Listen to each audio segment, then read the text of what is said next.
We're going to be discussing the idea of the false binary. What an illusion of choice does, it establishes the baseline assumptions that nobody questions. This is part of the fifth generation warfare that we've talked about. Voting for the lesser of two evils. Definitely an emotional, psychological trap that people are in. You're cheerleading for an insane ideology because you think you're winning. The role we have as media, how do we help everybody understand this is theater and you need to get back into the real world? If you're opposed to the agenda, you should oppose it regardless of who's selling it to you.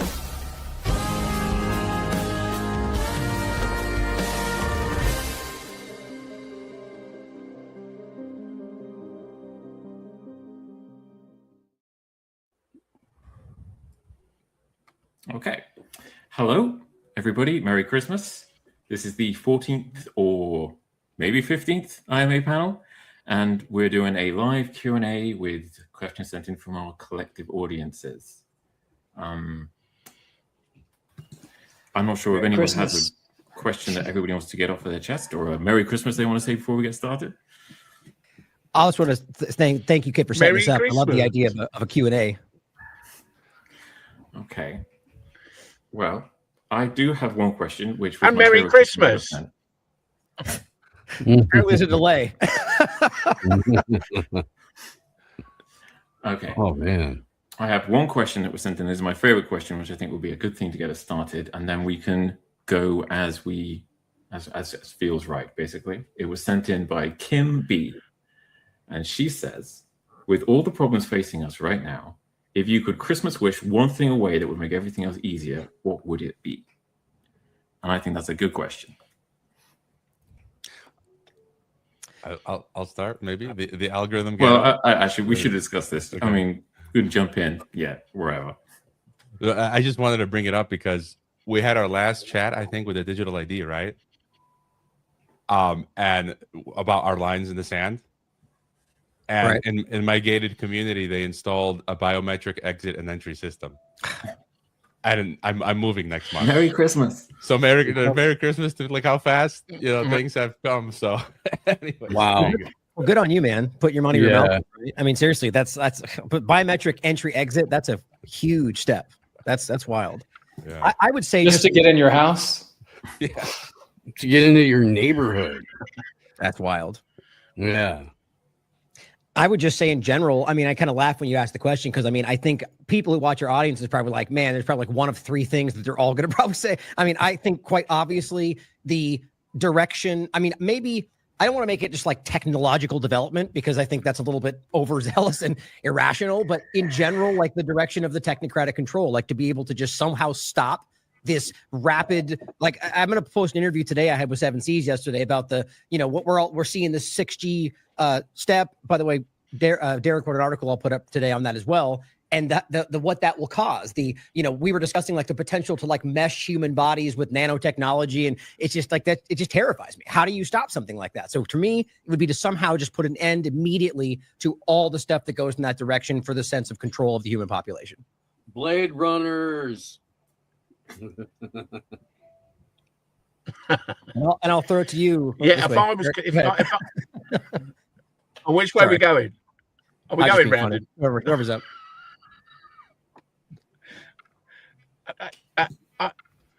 I would, if I had a magic wand and I could wish the world was a better place and it would happen, mine would be just to get for people to lose their belief in the legitimacy of political authority. If they could just get over that hurdle, and if they could just realize that they're responsible for everything, that would be great. And I think we could start moving in a better direction then. I take mine back. I want yours. I'll add one to this. Well, I love what Ian just said there. I would just say, if there was one thing I could wish away, it would be, I guess, coming from the other direction, the apathy that I tend to see about all the things that all of us talk all the time. Like, for example, like most people aren't going to switch neighborhoods if biometric entry exit happens. They're just going to go along with it. Most people aren't opting out of the facial recognition at the airports, et cetera. We could go on and on. I wish I could wish away all that apathy and see, more of a fire lit under people's butts and get them to some sort of action. I don't know what action, protesting the streets, et cetera. I know there's some of that, but at least just more more movement, more concern, like verbally being expressed. Like, I mean, as far as I'm concerned, if in a more perfect world, there would be businesses and individuals and people plastering it everywhere. You know, like how we used to love to change our profile pic for the latest trend of whatever, you know, no digital ID, businesses putting up, we're not going to implement digital ID. We're not going to require biometrics. Just like, you know, get rid of the apathy and bring in more open resistance and vocal resistance. I would have the magic wand waved to go back in time and make sure that each and every current tech nerd and oligarch that hates humanity and wants to imprison and enslaves us got to kiss a girl when they were 15. And maybe this inevitable dystopic hellscape would be avoided altogether, because they'd be like, you know, I actually had a legitimate human interaction before I could purchase one. I think I have a different outlook on humanity. You can definitely purchase kissing girls. Yeah, absolutely. Absolutely. Is that everybody? Is everybody Yeah, done? but it's better when you don't, isn't it? So clearly Ian's got quite a delay, so we can just remember that for going forward. That's like a 30-second delay. But I mean, Ian, what you said, I just want to add, it's like, when I was juggling my thoughts right there about the few things, one of them was obviously like, you know, like kind of what the reverse of Derek or what you were saying, like just completely just allow everyone to see the lie of government, or maybe even just no longer believe the lie that government has authority.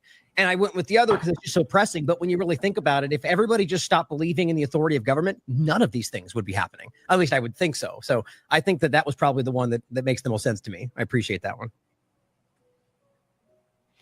Yeah, I think we hit the trifecta, and everyone brought up the good points. Like in Mexico right now, here next month, they're making the announcement we're going to have 3 to 6 months to register our Mexican digital ID. First, go and get it, and then go to our mobile SIM provider and register it. If you don't, your SIM will be shut off. Now, here comes into what you guys just mentioned. If enough people in Mexico, just like last time, do not do it, then it doesn't happen.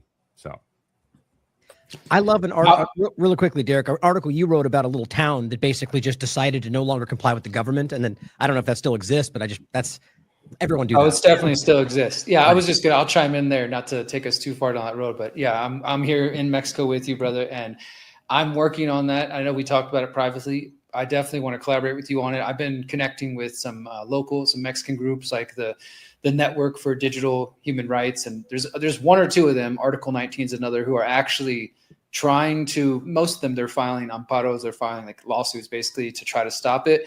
But even like just getting more pamphlets, more flyers in Spanish, and putting them out in public places, because I think they will have trouble rolling it around all of Mexico. Mexico City is screwed. Like, they're going to do it there for sure. But the small towns up in the mountains, I think it'll be much longer for that to actually happen, if it ever does. But again, back to like awareness. I just think that most people, especially the young generation, like for example, there was the protests in Mexico. There's protests of Gen Z protests all around the world that I know we all have questions about. But I haven't seen a single one of them that's focused on digital IDs or biometrics. They're talking about corruption and other things, but there's not in the younger generation an awareness about why they should even be concerned about digital IDs and biometrics. So that's something that I'm trying to work on here in Mexico, is getting more information in Spanish and just trying to reach out to people and find those who actually give a shit so we can do something about it, because I refuse to accept it. And I'd just like to give a shout out for an event tomorrow in the UK, in London, outside BBC, which is W1A11, I think.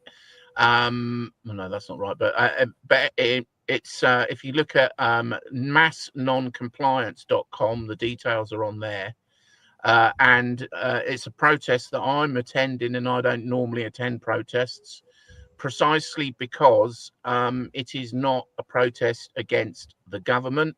It is a protest to encourage mass non-compliance for the rollout of digital ID in the UK. So if you're in the UK and available to go and can go, please do attend that, because it's important that, as Derek was just saying, that and Hrvoje was saying as well, that we do not comply with this, because that's our first line of defense. If we don't comply, that should hopefully give us enough time to then pursue the other means of resistance, such as lawful challenges and legal challenges and so forth, because they take time. But here in the UK, certainly the plan is to pretty much have us all subject to digital ID by December 2027. So we haven't got a lot of time, and the government's got a massive majority. And despite the fact that many millions of people have voiced their concerns, the government doesn't have to pay any attention to that because it's got such a massive majority. So, you know, we really need to, mass non-compliance is our only, is our first line of defense in the UK at the moment. That'd be a nice Christmas gift, wouldn't it?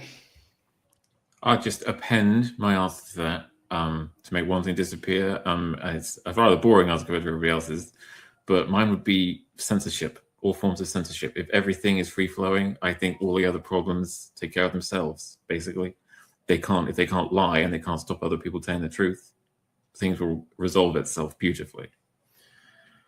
That's my answer. Does anybody have a question that wants to go next, or should I take one from the list again? I got one that came over my way. I mean, it's maybe a little bit more what we're used to talking about. I know we have some more interesting questions we'll get to, but I'll just throw this one out. Somebody on my channel said, can we discuss the biodigital medical convergence that the Babylonian banksters have in mind for us? I guess if anybody has thoughts on that. Can we discuss it? We do very little else. Right. Well, I'll jump in first. Just pretty much all we do. It was just on my mind. This is, you know, obviously, I think all of us are this, you know, prime. Like this is what everyone I think is starting to realize is happening all around us, and it's what in different ways collectively we've all been trying to break down.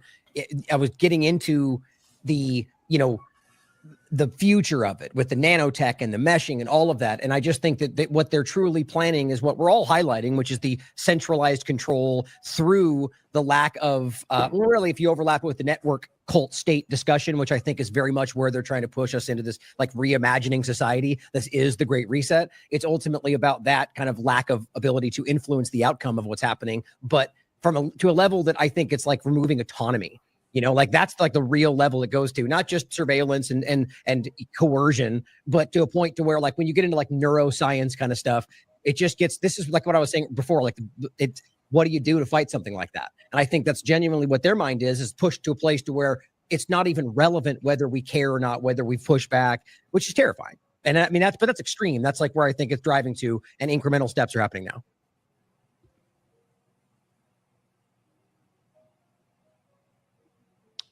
I'm seeing questions in the feed. We can maybe just pull some of those. Like, I like this one. How do we know Steve isn't a replicant?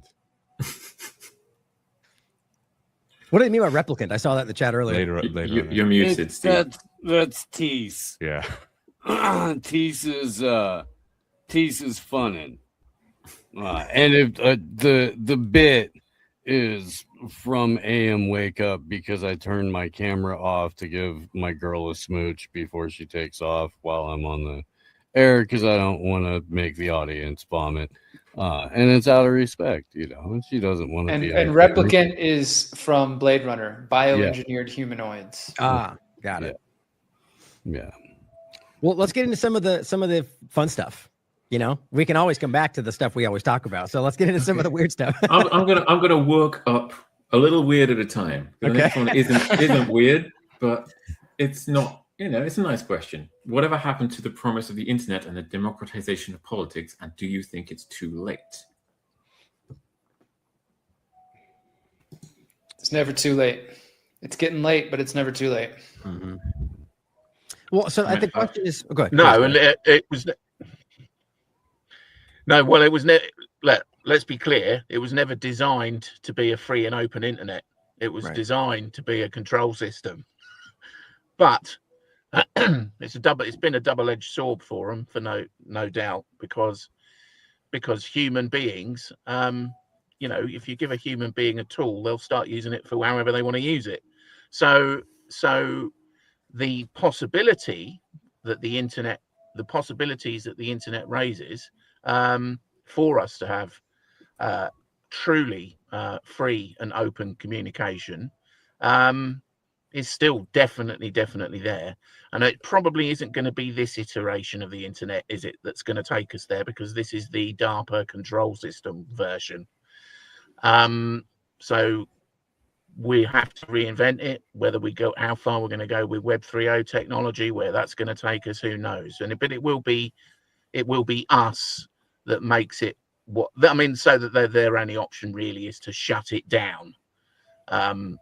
We can use this technology for our own benefit. We just have to get on and do it. Ian, do you think that the cypherpunks were naive or fooled, or the people that, for those who aren't aware, like the movement that was in the 90s, even before modern internet, but definitely at the beginning, that was very optimistic, that believed that it was going to be democratized and it was going to revolutionize, and with the caveats that we all know, DARPA, et cetera. Do you think that they were naive, or what are your thoughts on that, the cypherpunks vision? I think they saw the potential, and and I think that they were genuine and serious about I mean, the same with Satoshi's white paper, isn't it? I mean, it maybe it was a product that a lot of people think, obviously, that it was a product of the intelligence agencies, but and it's certainly, if there is a secret encrypted backdoor, then that would be the case. But I mean, nonetheless, the notion of how we could use decentralized distributed technology is a good one. It's not a bad idea. And so I think that the intention probably was honest and everything that it was claimed to be. But that is not how, obviously, as we know, that is not how the internet is being used by those who control technology. And I think that's the problem. The problem is technology is controlled by investment, and it doesn't. And so one of our solutions probably is to properly diversify that investment, and to probably crowdfund more stuff, and so people would have to put their hands in their pockets for things that are important to them. But if they do start doing that on a bigger scale, then people can hopefully get the investment they need to create the kind of real decentralized communication networks that we need. Adding to that point, kind of the other way around. Interesting.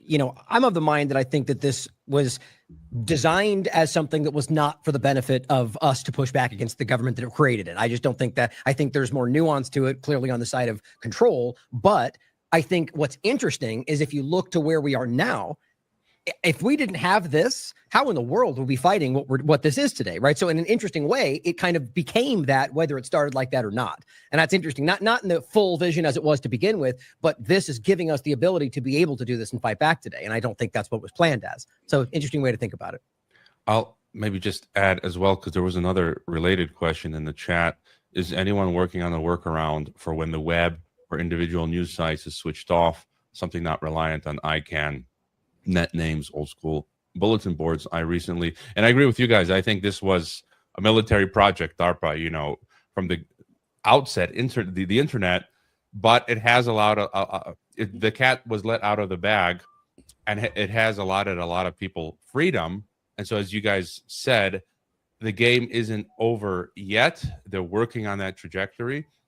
I recently interviewed John Sneeson, who's up in Canada, and he's working on something called the Outer Net. So it's a way for people to connect directly, eventually, without the internet. So people are working on stuff like this. And I had a great guest who I met in Croatia this summer, who's working with Croatian political parties. They actually set up a council on anti-technocracy. His Substack in English is called notesfromtechnopoly.substack.com. But he made a point where when they created this system, they allowed sort of a public space of freedom for us, which we're using now. And so what they're trying to do now with the EU Digital Services Act, all that stuff, is trying to fix that little rupture. So that's what they're attempting to do. So we have this freedom now, and now they're trying to cordon off those back doors and exits, and that's what we're really in the thick of that fight. Yeah, that's exactly what I would say. I mean, the question is, whatever happened to the democratization? And I would say, oh, you already had it. We had it. And basically everything since about 2010 has been them trying to shut it down. Like the Wild West days of the internet really were the Wild West days of the internet. They took the democratization of the internet and they threw it on eBay. Right. I think we even had it a little past 2010, Kit. I would say because my experience with independent media, as far as the current independent media, really started I think I first started writing 2012, blogging and getting paid 2013. And then you had Free Thought Project, Anti-Media, you had Click, you had Mind Unleashed. Yeah, it wasn't Facebook. I wasn't saying things changed in 2010, just that would be when they started to address the problem. That's when you started They seeing definitely articles started like, to mess with us. Like we could see we would I remember the team, we would go, I can't remember what website, but we would look at CNN's analytics and other websites, and we would look at our analytics behind the scenes on Facebook, and we're like, we're getting 100 million views per week. We're kicking CNN's ass. And then honestly, it was right around the time Trump comes on the scene and starts saying fake news, fake news, fake news. And then, of course, by 2016, Russia, we're all labeled Russian disinformation, everybody from Corbett to all the different pages.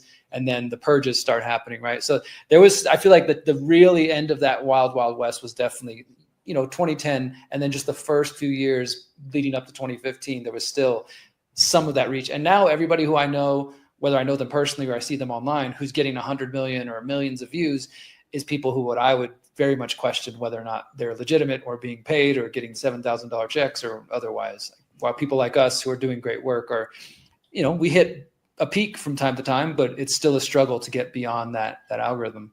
I would in conjunction with all of that, there was the adpocalypse. There was Gamergate in 2015. There were all of these different things that radically shifted the way that YouTube was moderated, the way that you could put out content. They were, even pre-COVID, they were yanking channels for questioning the election. Dude, that's a really interesting thing I just talked about the other day. Do you remember right before the COVID-19, chaos?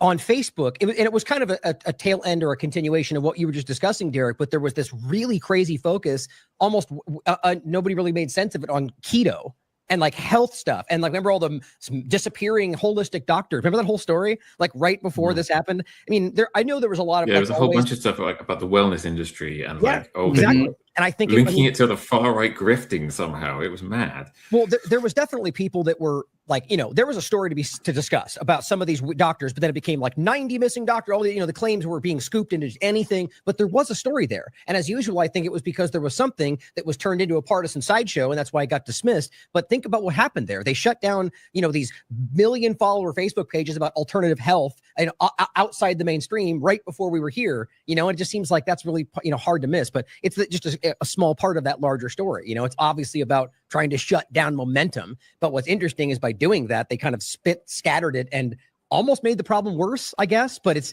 hard to tell with all the crazy mainstream alternative media stuff, but interesting connection. If we're going to go to another question. I think one thing. Oh, sorry. No, go ahead, please. Just very quickly, I mean, I'm a total technophobe. I can't even use StreamYard, so I don't actually know what I'm talking about here. But I have seen, Pete, I was watching a fascinating discussion online the other day, and people were talking about doing things like using Raspberry Pis to set up Tor routers connected to these I think there's like satellite radios. So you don't, they piggyback on any network, on any kind of phone network.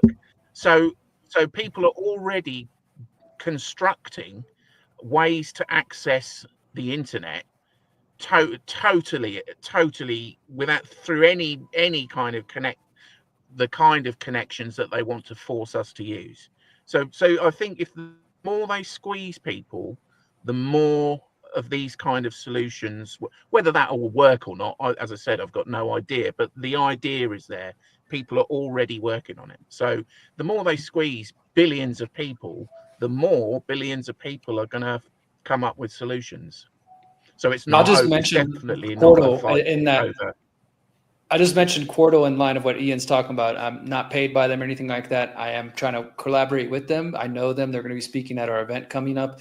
But Quartal, QORTAL.dev, if anybody's interested, they're one of the projects. There's other people. Somebody mentioned earlier that they're coming up with ideas like Decentranet, or people who are essentially trying to create the new internet, which does still baffle the mind to a lot of people, because it wouldn't be www. whatever, but it would still be using a browser, using some type of digital technology, but to access information that is existing out there, floating in this thing that we call the internet, but not controlled by ICANN, as you already mentioned earlier, and others. So there still are many ways. It's just, again, that idea of the original internet being democratized. We all got kind of corralled into like, oh yeah, World Wide Web, that's the internet, right? But really the internet as an idea is much more vast than that. And so it's just like with many things, those people like Quarto and others, if they don't get support in terms of users and financing, they tend to kind of come and go. So those of us who care about these things need to promote them, need to use them, need to support them how we can. Well, on Ian's point, which is a perfect segue into what the question I was going to propose that was one of the recent ones, and Derek's addition, the question, which kind of overlaps with a lot of this, is do any of the panel members think we can deter the rollout of 6G, and how do we mitigate the horrendous effects physically and otherwise? Now, just the rollout of 6G is when all of what you just discussed, in my mind, is going to take place. So that's the worry, is that that's all going to bring it together. Really quickly, though, to the decentralized internet, Odyssey, at least I agree, it's been an incredible amount of time and nothing's really happening yet. I'm hoping it still comes to pass, but they're arguing that's what they're building, right? Some kind of a decentralized idea. Holochain, interestingly, which is a crypto project, is sort of deviated, but they were trying to do something like that too. It's got a lot, it's much more mainstream connected, and I'm not advocating for it, but it's an interesting, there are projects like that out there. So I agree that should be striving forward. But to the question, again, reiterate, do any of the panel members think we can deter the rollout of 6G, and how do we mitigate the horrendous effects? I mean, you can push back on it in your community, but it's a little bit more invasive than the 5G was. I live in a town in the North Bay area in California that disallowed 5G towers, which is pretty cool. What does that mean, disallowed? Like they won't let them be built within city limits. Awesome. Yeah.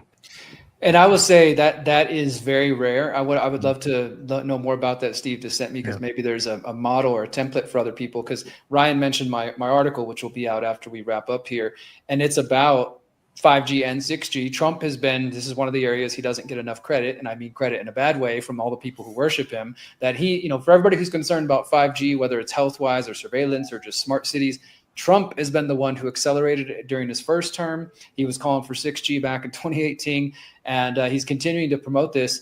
I don't know if we can stop it, because unfortunately, besides maybe, like I said, the model with whatever happened in Steve's area, because the FCC, since 1996 in the US, when they passed the Telecom Act, they built it into that act, which was, when we were still pre-smartphone era, they built it into that, saying that local bodies, you can't resist it based on health concerns, based on environmental concerns. The best you can do is say it's going to lower property values. It's going to, be ugly. So then they'll turn it to look like a cactus or something like that for you. But literally it says in the law that you can't, and I've seen this. I've gone in Houston, where I'm originally from, gone to the Tower Commission, seen people say they're building a tower 10 feet from our church, 10 feet from our school. And if you even bring up health or anything like that, they just don't even, sorry, disqualified. You can only argue with these very limited kind of range of arguments. And the article I'm writing about today is how now the FCC they introduced 15 new bills. They introduced a new rule where people have until the end of this month to comment. And if that goes through, that will basically remove any more local voice when it comes to the state level, to the local body. And so, they're saying we're going to get rid of onerous regulation, which again, I'm not for government regulation in most areas, right, but this is definitely an area where they're using that free market argument to just shove 5G and 6G next down people's throats. So, I mean, I don't think it looks very good. But for anybody who cares and believes your voice matters on that, you have till December 31st in the United States to comment to the FCC if you want. I didn't even know about that. I mean, I knew they were doing that, like it would surprise me the government's trying to, not care about our health. But I was editing his article today, and it blew me away. Like, it's literally written that you're not allowed to consider, paraphrasing, the health and environmental concerns when passing the, rolling this stuff out. And in one part, Derek also added was the point that essentially with the what do you call it, the shot clock, where essentially if they don't respond as like the state level to a proposal, it automatically gets rolled out.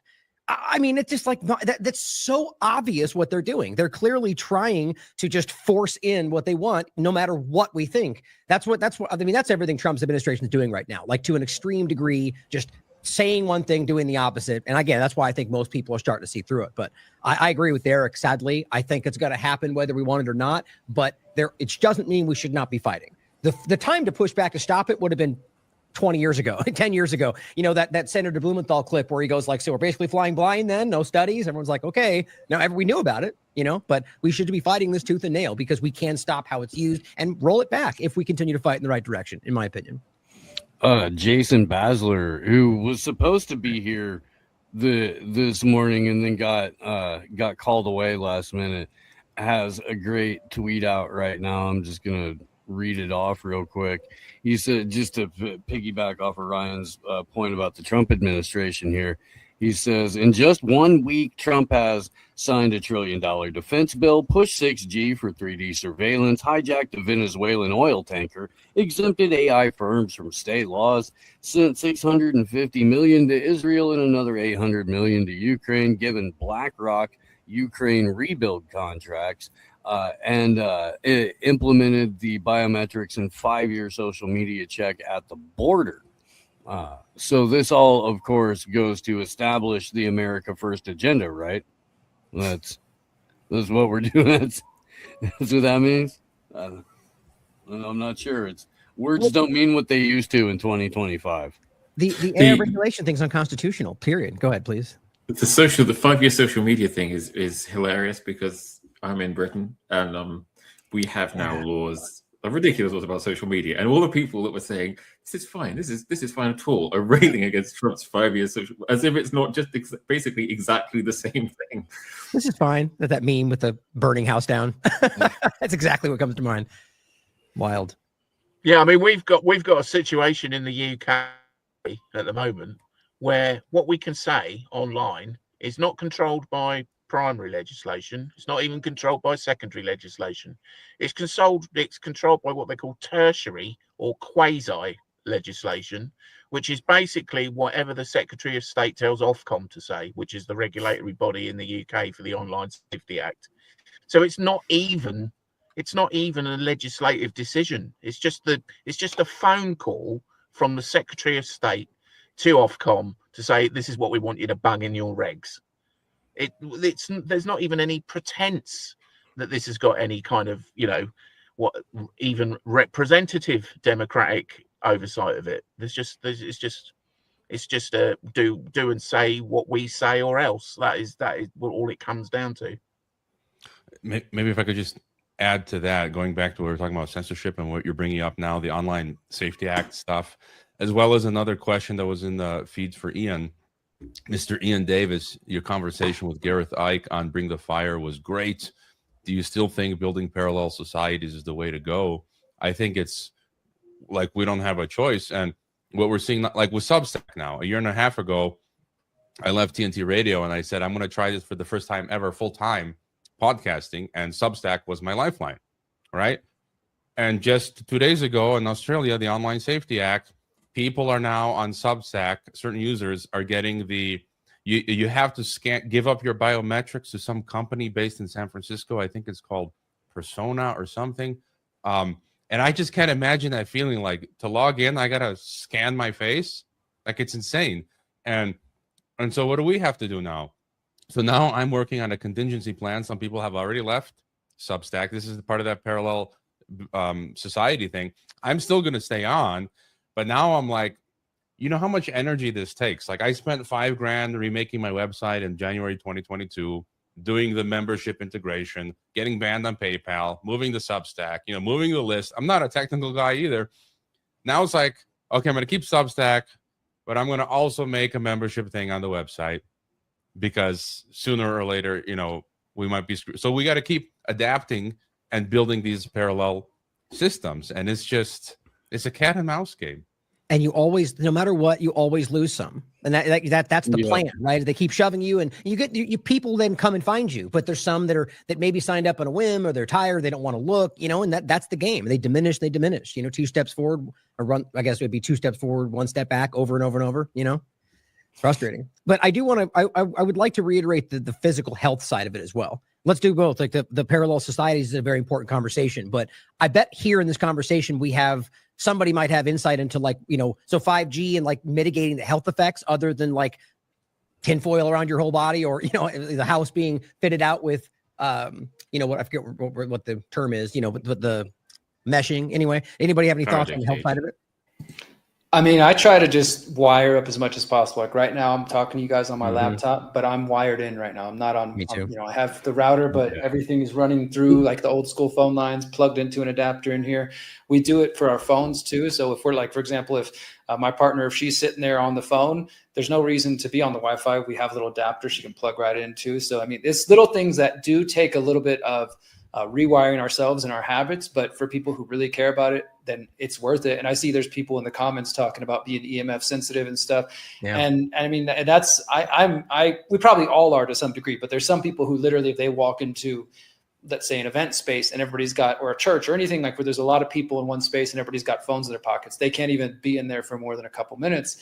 I definitely empathize and sympathize with those people, because it's how do you exist in the world around you? Because for 5G and 6G to exist, the U.S. government has said it itself, and it applies everywhere else, that they have to install these towers literally every 100 to 200 feet in order for this network to operate the way they want, to have this beautiful future with robots and driverless cars and all this stuff. So if you're extra sensitive to that, you can do what you want in your house, but the idea of even going outside is really difficult. Yeah. I think ultimately the only solution in that case is you have to leave the cities. Like I recently interviewed Shannon Rowan, which is exactly what she did. And there's really no other solution. I mean, you can use that paint where you paint your wall, and sure, it blocks from your neighbor's Wi-Fi and they've got curtains, and maybe you can mitigate it to an extent there. But ultimately the cities are, the urban ghettos, smart city ghettos. I mean, I'll be honest. Into my approach to 5G and 6G has always been, there's only so much I can think about. I don't smoke, I don't drink, I've got to die of something. Bluetooth will get me in the end, I'm sure, but... Do you use Bluetooth headphones, Kit? Far more than I should. Yeah. Do you ever get headaches? I mean, I don't ever use them at all. Like, I'm wired right here, but I've got that's the thing. Like, I absolutely do get headaches. In their ears. I've got headaches like my whole life for various different reasons, and if I have a headache already, I can't use Bluetooth headphones because they will absolutely make it worse. It's just you might want to look into the many patents for manipulating brainwaves through those exact devices. Legitimately, I'm not kidding. Like Apple has. I don't know what you're talking about. It doesn't write about everything. I don't see it. Should we move on to I get like tinnitus Yeah. real bad and just ringing really, really bad. Like I typically have to sleep with a fan on just so I don't like all night have that. Let's get weird, Kit. Yeah, let's get some. Okay, this actually isn't a weird one. This is a more personal one. It's a friendly one. And I thought everybody would appreciate a chance to share a bit of background. What have we got? Where is it? It is from Chris J, and he asks, what was your red pill moment? What event would you say opened your eyes and separated you from the normies? I've spoken about this before, so I because I mean that is a question that I've had quite a few times. I don't think I had a red pill moment. I can't think of it. I mean, there was one conversation that I had with my partner who she said, "You do realise 9/11's a load of rubbish, don't you?" And I remember that sticks in my mind. But I think it was more of a kind of gradual process, really. So I don't think that I did. I don't think personally. I don't think I had a moment. I think I sort of was looking at information. I read Brzezinski's The Grand Chessboard, and I remember that kind of having a massive effect on me, because I thought, blimey, there are these people that that treat the world like a thing that they can manipulate. And that was a moment. But I was quite young then, so I mean, even then I didn't. So it was I would say for me personally, it was a process rather than a moment that happened. I got a copy of Behold a Pale Horse in like 94. And I had a bunch of people in my life that were much older than me. And so I've been like this like pretty much my entire adult life. Yeah. And a little bit before. I'd agree with Ian. It's a process, but for me, 9/11 was my initiation in the early 2000s, and basically understanding the concept of states terrorism, state crimes against democracy, as the late Lance DeHaven Smith called it, false flag operations. And then understanding that and then seeing them everywhere, it's like, whoa, so. Yeah, that was the thing. I got Behold a Pale Horse, and like 6 months later, it was Oklahoma City. Waco. Right. I was like, what? Falling down the hole. I'm piggybacking on, like, I agree with Ian to a degree. I think that, it's a gradual process for me, but I do have a moment that I've noticed, like, with, like, I've talked about this many times in the past. I've always been like, when I was younger, I was very much a contrarian. Like, yeah, tell me what to do something. Oh yeah, why? Just because, authority telling me to go sit down. I don't want to sit down. But then as you grow up, it becomes more of a, not just disagreeing to disagree, but wanting to understand things and pushing back. But that's, that was the starting point for me. So I was already ready just to disregard, push back. But cannabis for me was what I've always talked about as a real turning point. And I graduated high school 2001. So it's kind of like right before that and after, when I was kind of, experimenting and so on, and ultimately came to understand that we were lied to about a lot of this stuff, alcohol included, even though it's terrible for you, alcohol rather. It's still something that it was like, it didn't just like end my, all the crazy commercials and so on. And so when I dove into cannabis from that point forward, then maybe a few years after that, really doing like the interesting research, finding out that it was like this interesting kind of connected point.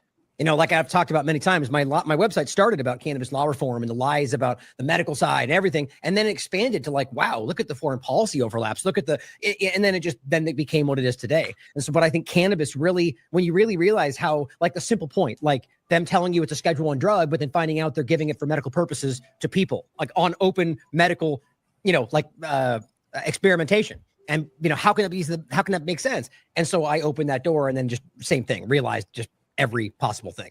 But 9/11, I think, as well, for most people, that really did change a lot for me from that point forward. But the cannabis was the starting point.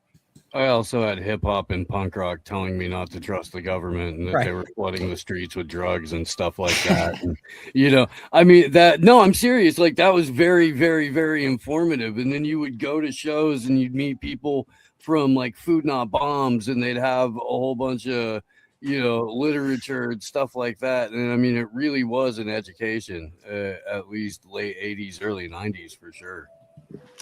Yeah, I'll definitely say music played a major role. Like Ian, I do think it's been a process. Like, looking back, so I just turned 41 last week, and I can see that there was the rebellious me who, like Ryan said, just didn't trust it or listen to authority. I didn't like just being told what to do. And that goes back to being a curious mind. And I remember asking my mom or, my parents questions, and they'd say, that's just how things are. That's just the way it is. And I was never like, what the heck do you mean that's just the way things are? So that would always be dissatisfactory for me. And then being a rebellious teenager, listening to punk bands, listening to metal bands. I used to listen to Fear Factory. They had a song called Freedom or Fire. That's all about just like, like it sounds like it was about self-immolation and about the Buddhist monks. But a lot of the language there was just like, don't trust the government.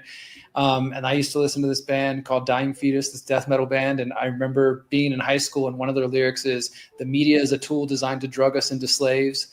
And just how those things, like, even though I didn't think about it too much, I was like, oh, okay, that sounds cool. Later on, looking back, I'm like, oh my God, these were all kind of planting the seeds that I needed. And then for me, it was getting locked up at 20. That was a big kind of shift of life. Like, all right, I need to reevaluate everything. And then I became a felon through that experience. And so being a felon and all that goes along with that, it caused me to start questioning the criminal justice system, the drug war. And then eventually, within 1 week, I found Ron Paul's book, Revolution Manifesto. I watched Jones's old documentary Endgame. And then I was listening to another metal band called Molotov Solution that had lyrics about the Federal Reserve. Like all these things kind of converged at once to, actually start thinking. It went from just being the rebel without a cause that was like, yeah, screw authority, to then actually like, maybe I should actually understand what's going on behind the scenes. Really quickly on the music side of it, I've had a few different, like even like Bob Marley, for example, early on, like, pushing back and power, but Immortal Technique for me, whatever, the reality is of, I'm sure people disagree on what his intentions are, completely opened my mind to tons of stuff. Like I remember listening to those, multiple albums and just kind of going like, his rant about, I mean, I can go off on it forever, but there's so much information within all of his, just what he puts out. It's crazy. And so that was one that really did open my mind to things that I had no idea about at that time. I mean, I would agree. Generally speaking, it's a process. I mean, I was actually, weirdly enough, I was asked this question for the first time just a couple of days ago in an interview. And then the next day I got this question, an email, and I realized what I said in the interview was completely wrong. The story I told in the interview was that when I was 9, I stayed home from school because I hated going to school, because I was just like that. I think probably everybody here hated going to school. And I was looking through my parents' videos to find a movie to watch. And I watched their copy of Oliver Stone's JFK. And it was like, wow, people can just lie and they get away with it. And that was kind of but the more I think about it, the more I think the very fact that that movie was even there for me to watch suggests that I was already, basically, I was a born in Covenant red pill. So I would really credit my parents with it. And I should have done that in the previous interview. And yeah. Someone mentioned George Carlin. I just want to throw some credit to Carlin for him. Oh yeah. George Carlin, Bill Hicks, Norm, Patrice O'Neill, all these guys did a lot to shape my worldview politically, much more than any like pundit or any particular like political journalist. Carlin especially. I mean, like it really pisses me off, because you will see people now saying, "Oh, Carlin, if he was alive now, he'd be so woke." Carlin was not. He was not a Democrat. Okay, he just wasn't. I never heard somebody say that. That's crazy to me. I'll tell you what, man. What I saw happen to comedy during COVID made me say out loud more than twice. I never thought I'd say this, but I'm glad George Carlin isn't here right now, because I don't know which way he would have. Yeah, really. I feel like with you, it's a fair point. Who's to say when you grow older, even more older, but his whole thing was sort of like, like he was like the early calling out the partisan, like not necessarily partisan, but just exactly. And so I called out the political correctness for sure. Like, he would have picked it up, I think, super grumpy and super old, like at the end, like there. Okay. Yes. But I've noticed a particular trend with comics, and particularly comics of a certain age, where now that it's Trump that's the bad guy, there's this default to all of the anger that they had against Ronald Reagan, and only the right are the bad guys now, and they're just incapable of thinking critically and getting past that particular paradigm. And I'm not saying 100%, and my show is dedicated to St. Carlin, St. George. He is a patron saint of the show. I vividly remember the first time I heard Class Clown, it's a formative memory. But I don't know. Well, I share your concern though, Steve. I'll just say real quick, just that whole adage about like never live to meet your heroes, something along those lines. Because I worry about that too. There's a lot of people I've been inspired by who are all deceased, and I'm like, dang it, would they have sold out if they were still alive? Who knows, right? And also, it is a fact that for better or worse, Carlin was more of a leftist. I mean, his politics definitely leaned left, and if he stayed around, maybe that would have played into some of the things you're talking about, Steve. But I will say, you can find this one We Are Change. I don't remember which city it was, but it's on YouTube probably. If you just look up We Are Change and George Carlin. And it was definitely like at the last year of his life, I'm pretty sure. And they went up to him and just, it was at like a book signing or something. They said, hey, Mr. Carlin, what do you think about 9/11? He's just like casually like, what do I think about 9/11? Well, the same people who lied about JFK are lying about 9/11 and the truth's never going to come out. Both parties cover up. So I do think he definitely understood, even if his politics were left, that both sides of the political equation were corrupted and controlled. I'll add one point though to almost sort of adapt my stance on this, because Steve, you made an excellent point, and I would argue exactly what you highlighted is actually like a tailored, targeted social engineering campaign for people exactly like that, right? Like it's designed to get that kind of person, you know, whatever they're vulnerable to, you know, later on. Same with the COVID-19 thing. Like we saw people, we all did, saw people who were like a complete different person when it became like, oh, I might die because this thing's here. All of a sudden, their entire principle went out the window. You know, I think it was designed in many ways like that. So, but I think I would still stand with Derek on. I'd like to believe, let's leave with that, that he would stay true to what he was saying right there. But you know, psychological operations are pretty powerful. I'll add lastly what T said, and now the comedy scene is the new Laurel Canyon. Just even.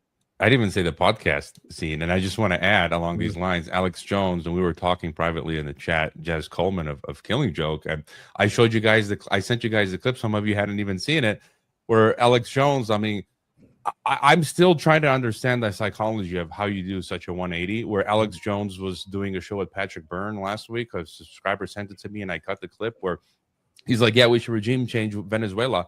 And they literally say, to make it into a digital governance state with blockchain and biometric ID accounts. And I'm like, wait, you taught me to fight the globalists, and now you're promoting globalism. And then Jazz Coleman, I did a little write-up on this a few weeks ago. I saw Killing Joke perform in Chicago, I think in 2003, for their self-titled album, where they had anti-New World Order songs.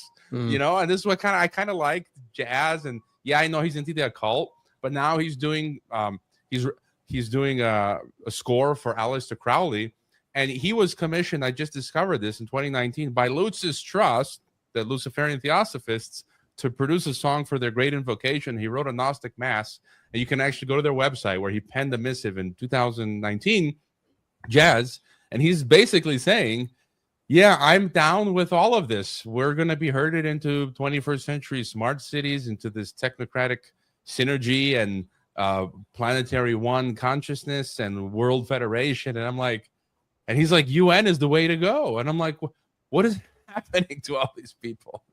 I think the greatest and funniest example of that was COVID hitting and Rage Against the Machine coming out with, actually, maybe don't rage against the machine. Meanwhile, Right Said Fred are out there raging against the machine. Heck yeah. The Right Said Fred dudes were heroes. You know, I wonder, I think to Hrvoje's point, I mean, like I said, Jones helped wake me up a little bit in the beginning. I was always skeptical of him because I could tell he was like sometimes a little bit hyperbolic with his claims and things, but I think Bill Cooper was right. And maybe he's been an op the whole time.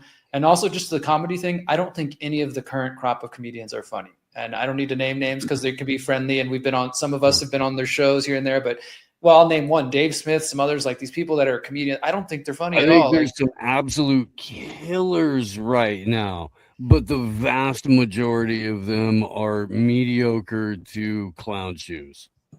There's that one Palestinian dude that's blowing up right now. He's pretty funny. Sammy Obadiah. Yeah, we have a. Go ahead. In the UK, we have this thing called Edinburgh Fringe, right? Edinburgh Fringe, which is supposed to be, so you can understand that the kind of comics that you get on kind of light entertainment, mainstream kind of TV and stuff like that are pretty lame and pretty tame. But the Fringe is supposed to be a showcase for up and coming comedy talent. And so you should, somewhere in there, and in the past they've had comedians that are really, really quite challenging comedians. Perhaps he's not known in the US, but people like Frankie Boyle and stuff like that, who are really kind of challenging to listen to sometimes. But there's just, I was listening on the radio to quite a few of these comedy Fringe kind of sets. and there was just nothing critical in their comedy. It was so bland. There was no anger. There was no kind of social commentary. It was just, and I was thinking, wow, is this the up and coming generation of comics? Because if so, I mean, obviously comedy is a subjective thing. And just because I didn't find it funny doesn't mean that others won't. But it was just, there was just no, I mean, you expect a comic, don't you? When you think about Carlin when he was in full flow, to really kind of make you think about the commentary that they're making, that it has real kind of social resonance, and it really punches you in the face and makes you laugh. But this stuff now, the new stuff, is awful. Maybe I'm just getting old, I don't know, but it was just rubbish. I mean, I agree. Before we get past the Alex Jones point, I just think it's, Steve and I've talked about this a lot, and I think the reason that these things are worthy, and it's not some like a, people tend to frame it as like a, divisive thing. These people are the mainstream media. They have more reach and more influence than most of these mainstream platforms today. So it's like it's a weird little game they play where they are that kind of powerhouse and influencing people's opinions. So we need to call these things out. And I think the Bill Cooper point is very important, and I think it very much was from the beginning. I remember pointing this out.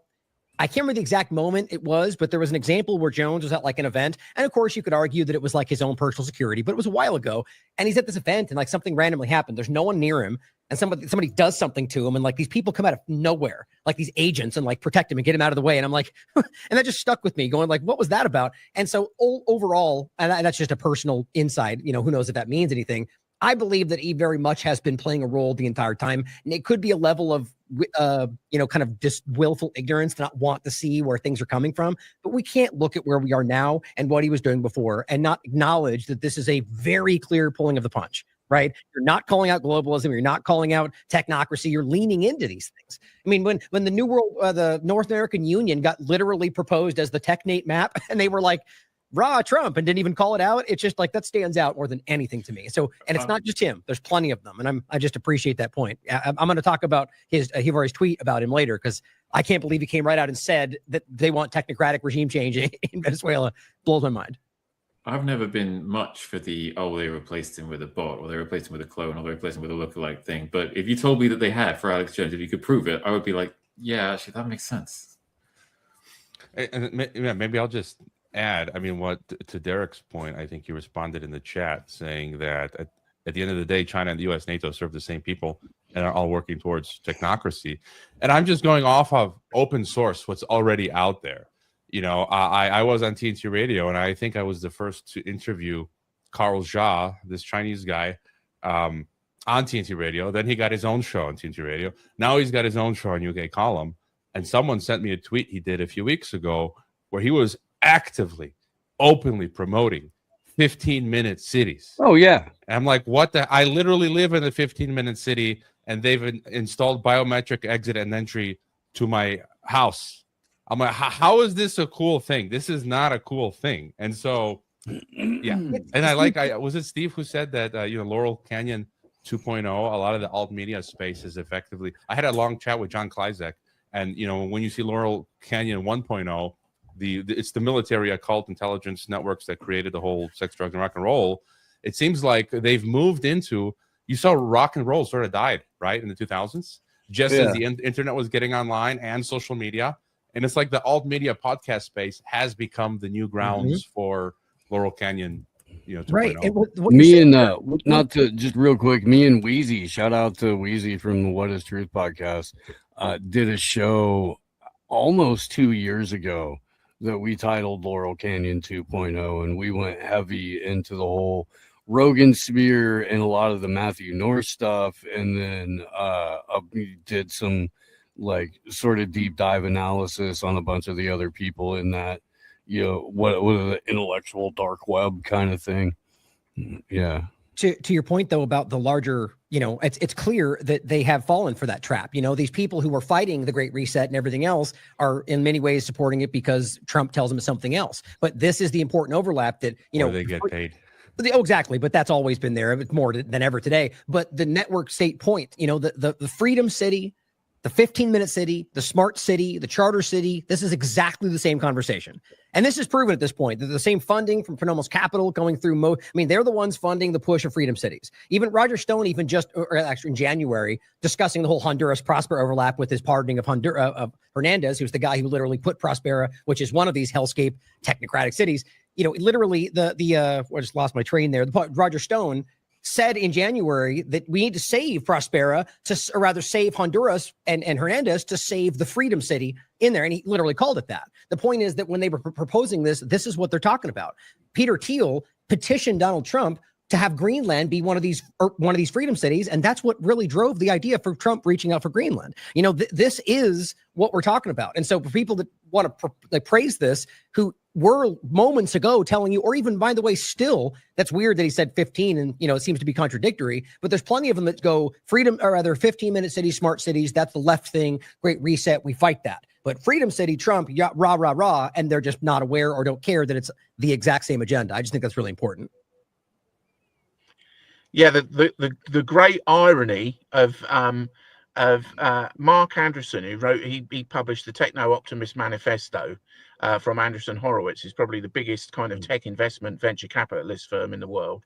He wrote this thing, the Techno Optimist Manifesto, in which he said we are accelerationists, and when he meant we, he meant himself and the gaggle of Silicon Valley oligarchs that have funded and put Trump in the White House. And he was openly talking about saying that the things that we oppose, he listed a load of ideas that they supposedly oppose. So they supposedly oppose global overreach. They supposedly oppose the WEF. They supposedly oppose, sustainable development. They're against all these kind of ideas. And then he disingenuously said that the reason that they oppose them, that all these ideas were communist. They're not. They're stakeholder capitalist ideas, but nonetheless, that's what he said, and that's the message that had been, I think, kind of part of the message that had been packaged up and sold to the American electorate prior to the last election. But the thing is, when you look, as you were quite rightly saying, if you look at what, like, for example, Thiel is doing in Pronomos, well, there was an interview the other guy with, I've forgotten the guy's name, but the guy that is leading on the development of Prospera. Brian. And he initially said that Thiel, I can't remember the guy, but he initially said that Thiel hadn't put a lot of money into it. Well, Prospera is most certainly in Pronomos. They've only got a few things in their portfolio, and Prospera is one of the things that they've got in their portfolio. And then he said that it's not really a do as whatever you want, freedom to unregulated, do whatever you want place. It's not really about that. And then a bit later in the interview, he said Thiel is investing in nanotechnology research in Prospera. Precisely because he can do things and invest in the kind of research that anywhere else in the world would be illegal. So he admitted that.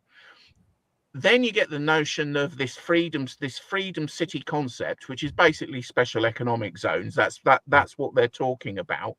And as you quite rightly said, if you look at the charter city movement, which is back with the charter cities, the notion of putting all these kind of deregulated zones where oligarchs can have complete freedom to invest in any kind of technological or scientific or anything, economic development, anything they want to do, which is the notion of building these smart cities, these centrally controlled, privately owned, privately managed smart cities, which is exactly what Trump is proposing with so-called freedom cities.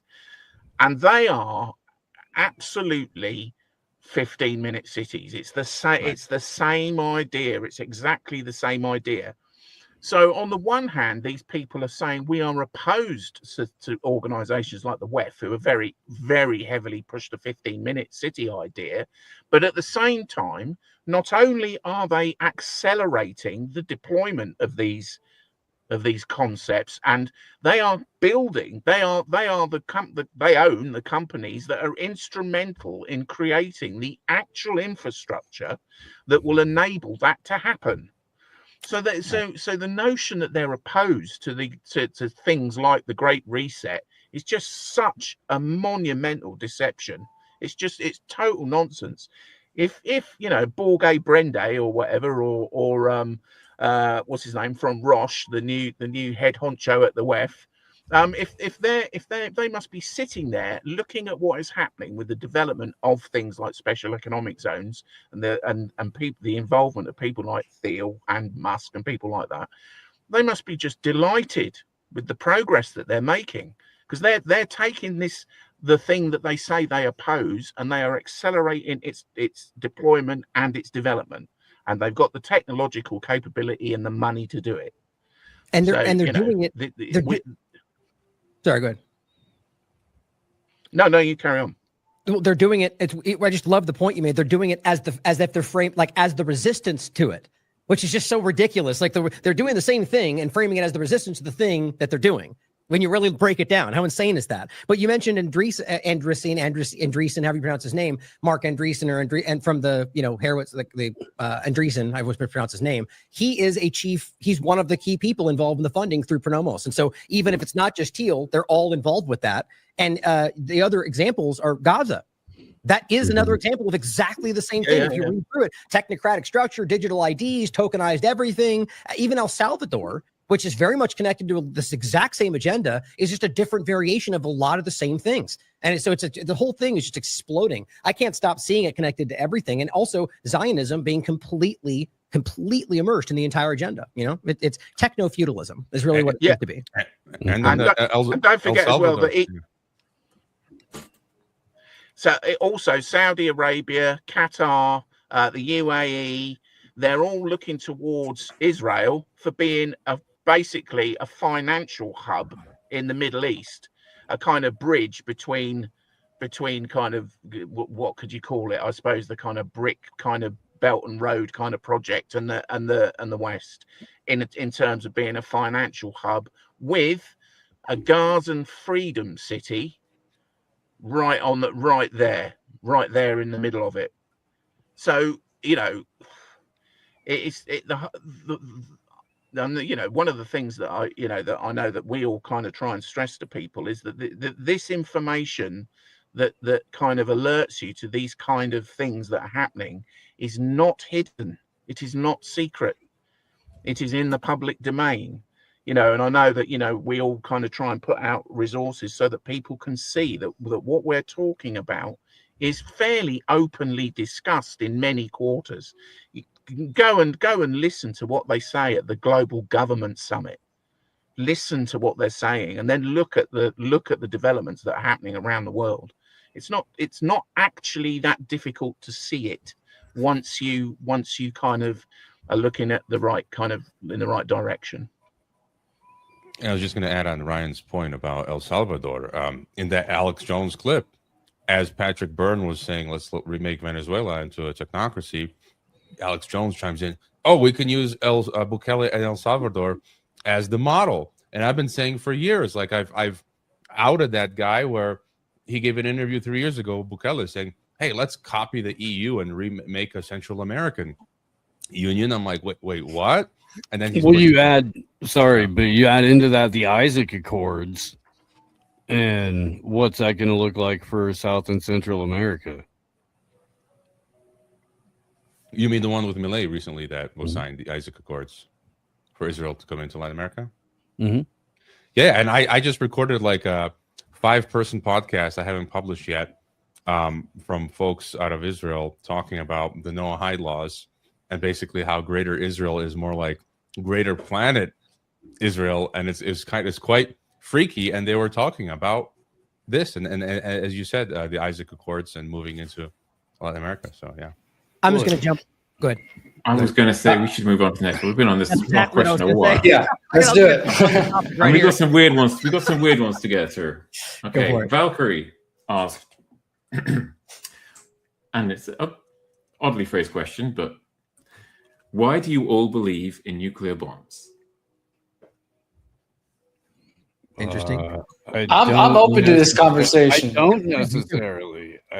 So look, I'll say why I would tend to believe it because of, and it's not anything like strong, but obviously there are still people living who lived through those things allegedly, right? And I know I've looked into a little bit that whole field of research. For those who don't know what this question is about, there are people who believe that nuclear bombs don't exist, that the U.S. didn't drop nukes at the end of World War II, that there was some weapons used, but it wasn't nukes, and that all the pictures we see of people running naked with skin falling off was due to other kind of reasons, right? That's the general gist of it. I haven't done a deep dive down it, but I would just say, yeah, it's just, I guess, one of those stones that you have to turn over to really look into. But I think everybody here probably is open to it, right? Yeah, Maybe, well, I maybe mean, not. I think what's interesting about this, and Steve and I've talked about this, because there just like any number of the things we were talking before that we might get into, there's data points to all of these that are, compelling. But for me, what's interesting, a few things, when you look at the nuclear technology, really, because it does come down to not just nuclear bombs, it's nuclear technology or weapons technology, because it's about the actual like plutonium and whether that's actually dangerous and whether that can be weaponized. And like, there's that famous guy who puts it in his mouth and whatever that old video is and says, I'm not harmed by it, and so there's pretty compelling things that make it seem like there's experts, for example, like that guy and others who are claiming that. And as you pointed out, they're like Chernobyl,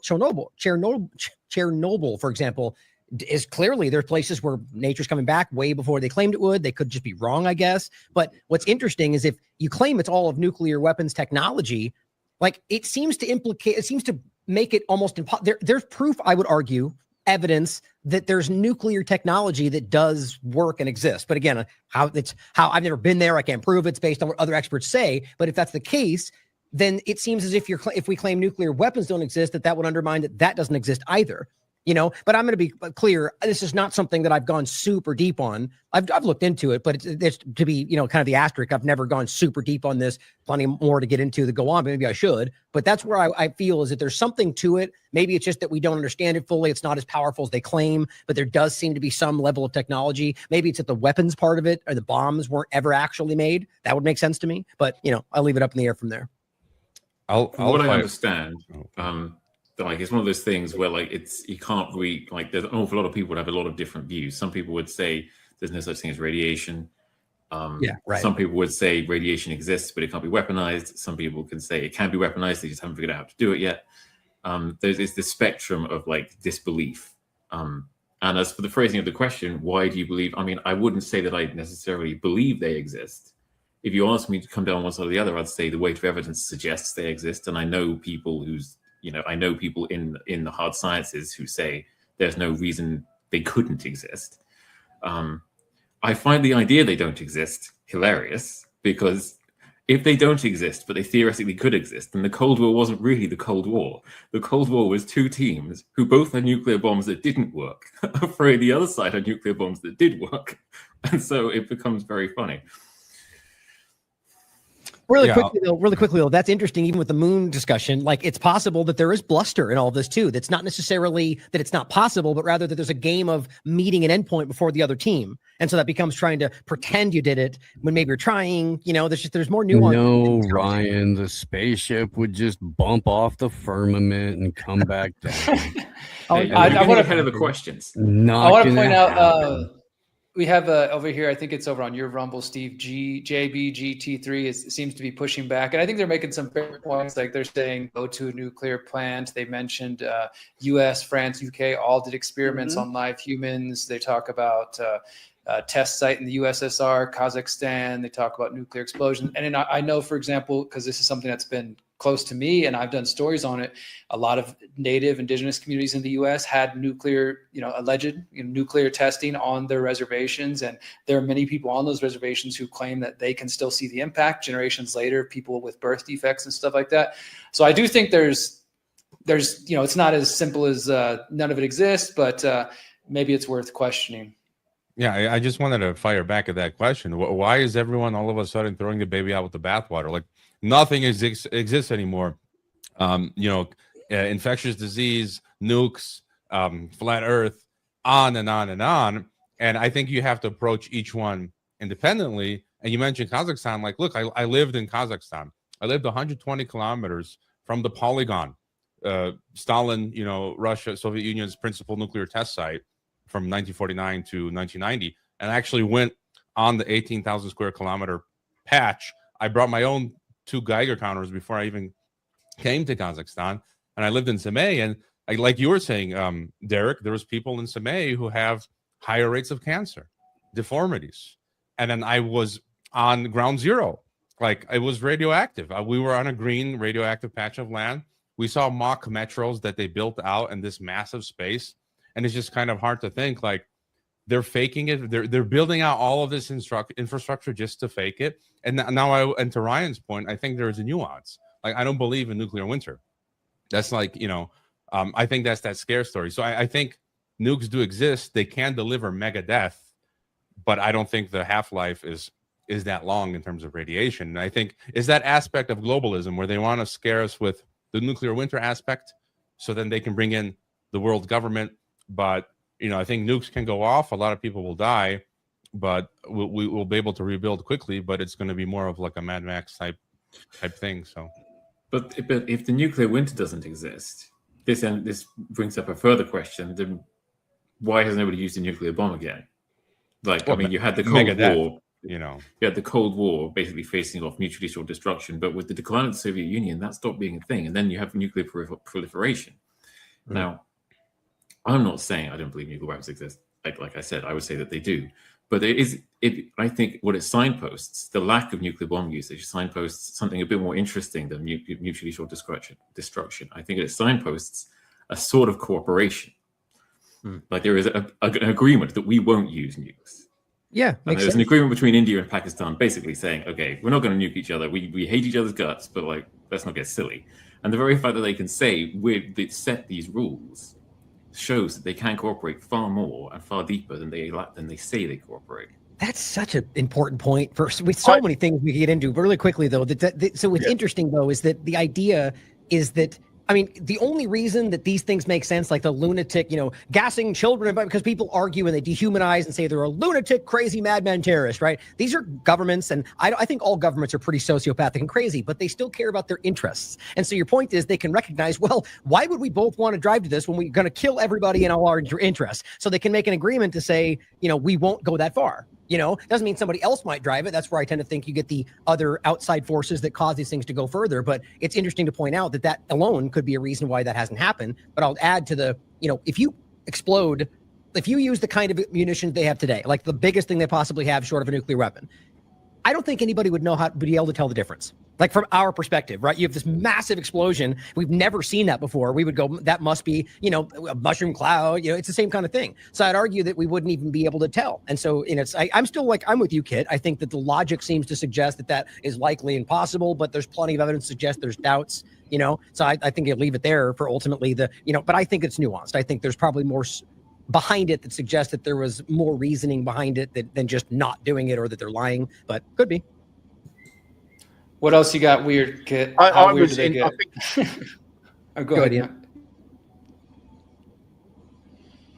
No, I was just saying that I think it was you, Kit, that brought up the notion of war being performative. I think it was you that wrote that. I was reading something, but I mean something that strikes me about the situation with Ukraine. You've got Russian territory being bombed using NATO-supplied weaponry by a NATO-aligned proxy military proxy. Now, that seems to me like that would be justification, and God forbid that this ever happened, and I'm certainly not suggesting that it would be valid if it did, but given the kind of diplomatic structures that are in place, why would that not be considered to be legitimate cause for war for Russia? But now, it would have been. It would be. So why has that not come up? So it's almost as if, as we were kind of, as we were all alluding to, and as you were talking about there, Ryan, even war is not is nowhere near to being close to what we think it is, what we are told it is. Because if war was just about defending your nation against aggression, then Russia would be at war with NATO now, I suggest. Yeah, but yeah, I mean, go ahead. If you took that exact scenario back to the 1980 and described it to anybody with any kind of like awareness of geopolitics, that this just happened, what happens next? They would have said nuclear war. Nuclear war happens next, no question. The fact it hasn't these days is very interesting. I think it speaks to a different place, I mean, it could be just like you said, Kit, maybe they're just, they do have interest in not destroying literally everything. So if that's the way, that's the point, maybe that's not how it actually happens, but if that is, then they may have made an agreement or maybe just from Russia's perspective, they're like, why would we push this knowing that, we got a Samson option over here, there's other considerations, but I think that it really does, I think there's more theater, like you're saying, and I think we're at a different realm of, rather time of war. It's 5th generation warfare. I've said this for a long time. I don't believe kinetic warfare is even really, it's going to inevitably happen to some degree, but I don't think that's where this goes anymore. I think it's well beyond that, especially when you get into the technocratic conversation. So maybe that's, the point, but I mean, I think this is a valid discussion to have to wonder whether or not these things exist and look at the way they're acting. I enjoy these kind of conversations.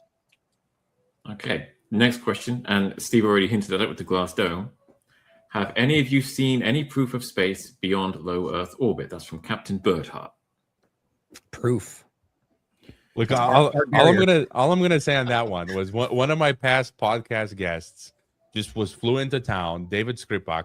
He's a Canadian Air Force veteran, and he's like, I asked him, David, is the Earth flat? You're a pilot. He's like, look, when I'm in Sakhalinsk, I can see Alaska, which is on the other side of them. How is that possible? So anyways. I mean, it's interesting. You could always jump in and say, well, maybe he's lying. So there's always a doubt, right? But it's just interesting that clearly there are, like I said before, the very flat Earth conversation. There's so many. It's the same thing. There's so many variations and elements and the biblical side of it, and it's just all over the place. But there's valid points to be made about this that are compelling. And we can get into it if we really want to. Like, there are very real points that go, well, that's crazy. GPS stuff, radar stuff, Antarctica, where you just go, well, okay, there's very clearly something going on here. Maybe the government's hiding something. Maybe the Earth is flat. Really, it does say something.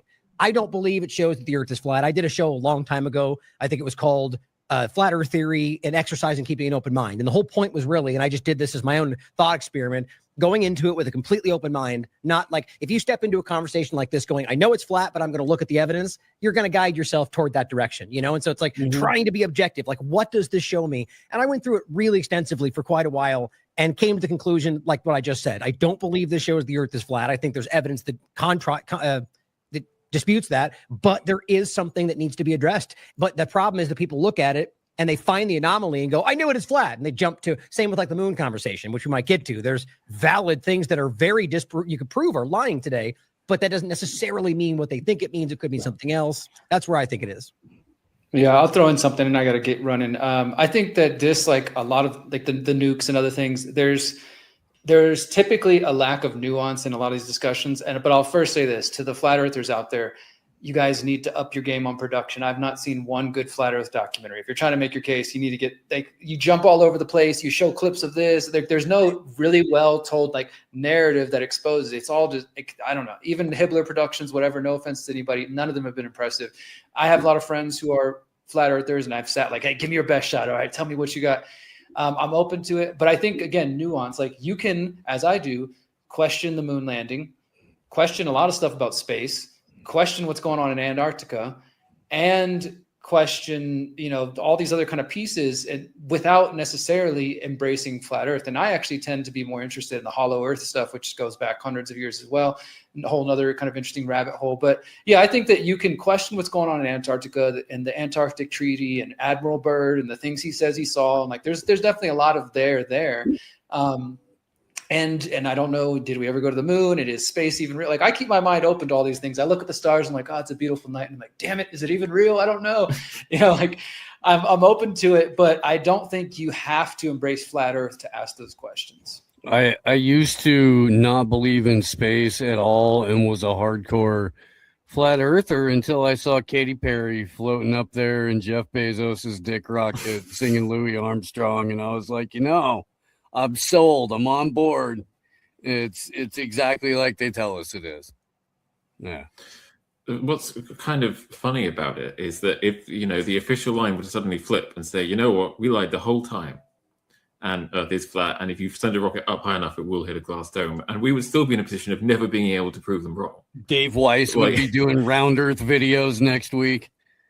That is such an important point, though. Like, that's the problem with these kind of conversations. I say this about space in general. It's like, how the world, it's like probably the Wild West up there. There's probably entire civil, like battles taking place. We have no way to truly, kind of half being facetious, but how could we possibly know? So that's a good point. That kind of leaves you with the conversation where even what we decide, there's no way you could really know for sure. That's why I kind of made a joke about proof. It's like people conflate proof and evidence. Clearly there's evidence, but proof, I don't think we have it for any of these conversations. Yeah, I've always maintained I don't need the shape of the earth to know the shape of the earth to know that my government's lying to me. Yeah. Go ahead, Ian. Yeah, I would echo what Steve said, and also going back to something Kit said earlier. It's all got to be. The best we can do is try and come to a conclusion based on the balance of evidence that we're aware of. So the balance of evidence that I'm aware of suggests to me that the world is not flat. But I'm open to the idea that it might be. There are some interesting things that has come out of the research of flat earthers, things around the potential existence of an ether, and there's an interesting experiment that I suggest people go and look at called the Sagnac experiment and the Sagnac effect. That's all quite interesting. And sure, be open to these things, but as far as I'm concerned, no, the world is a globe and space exists.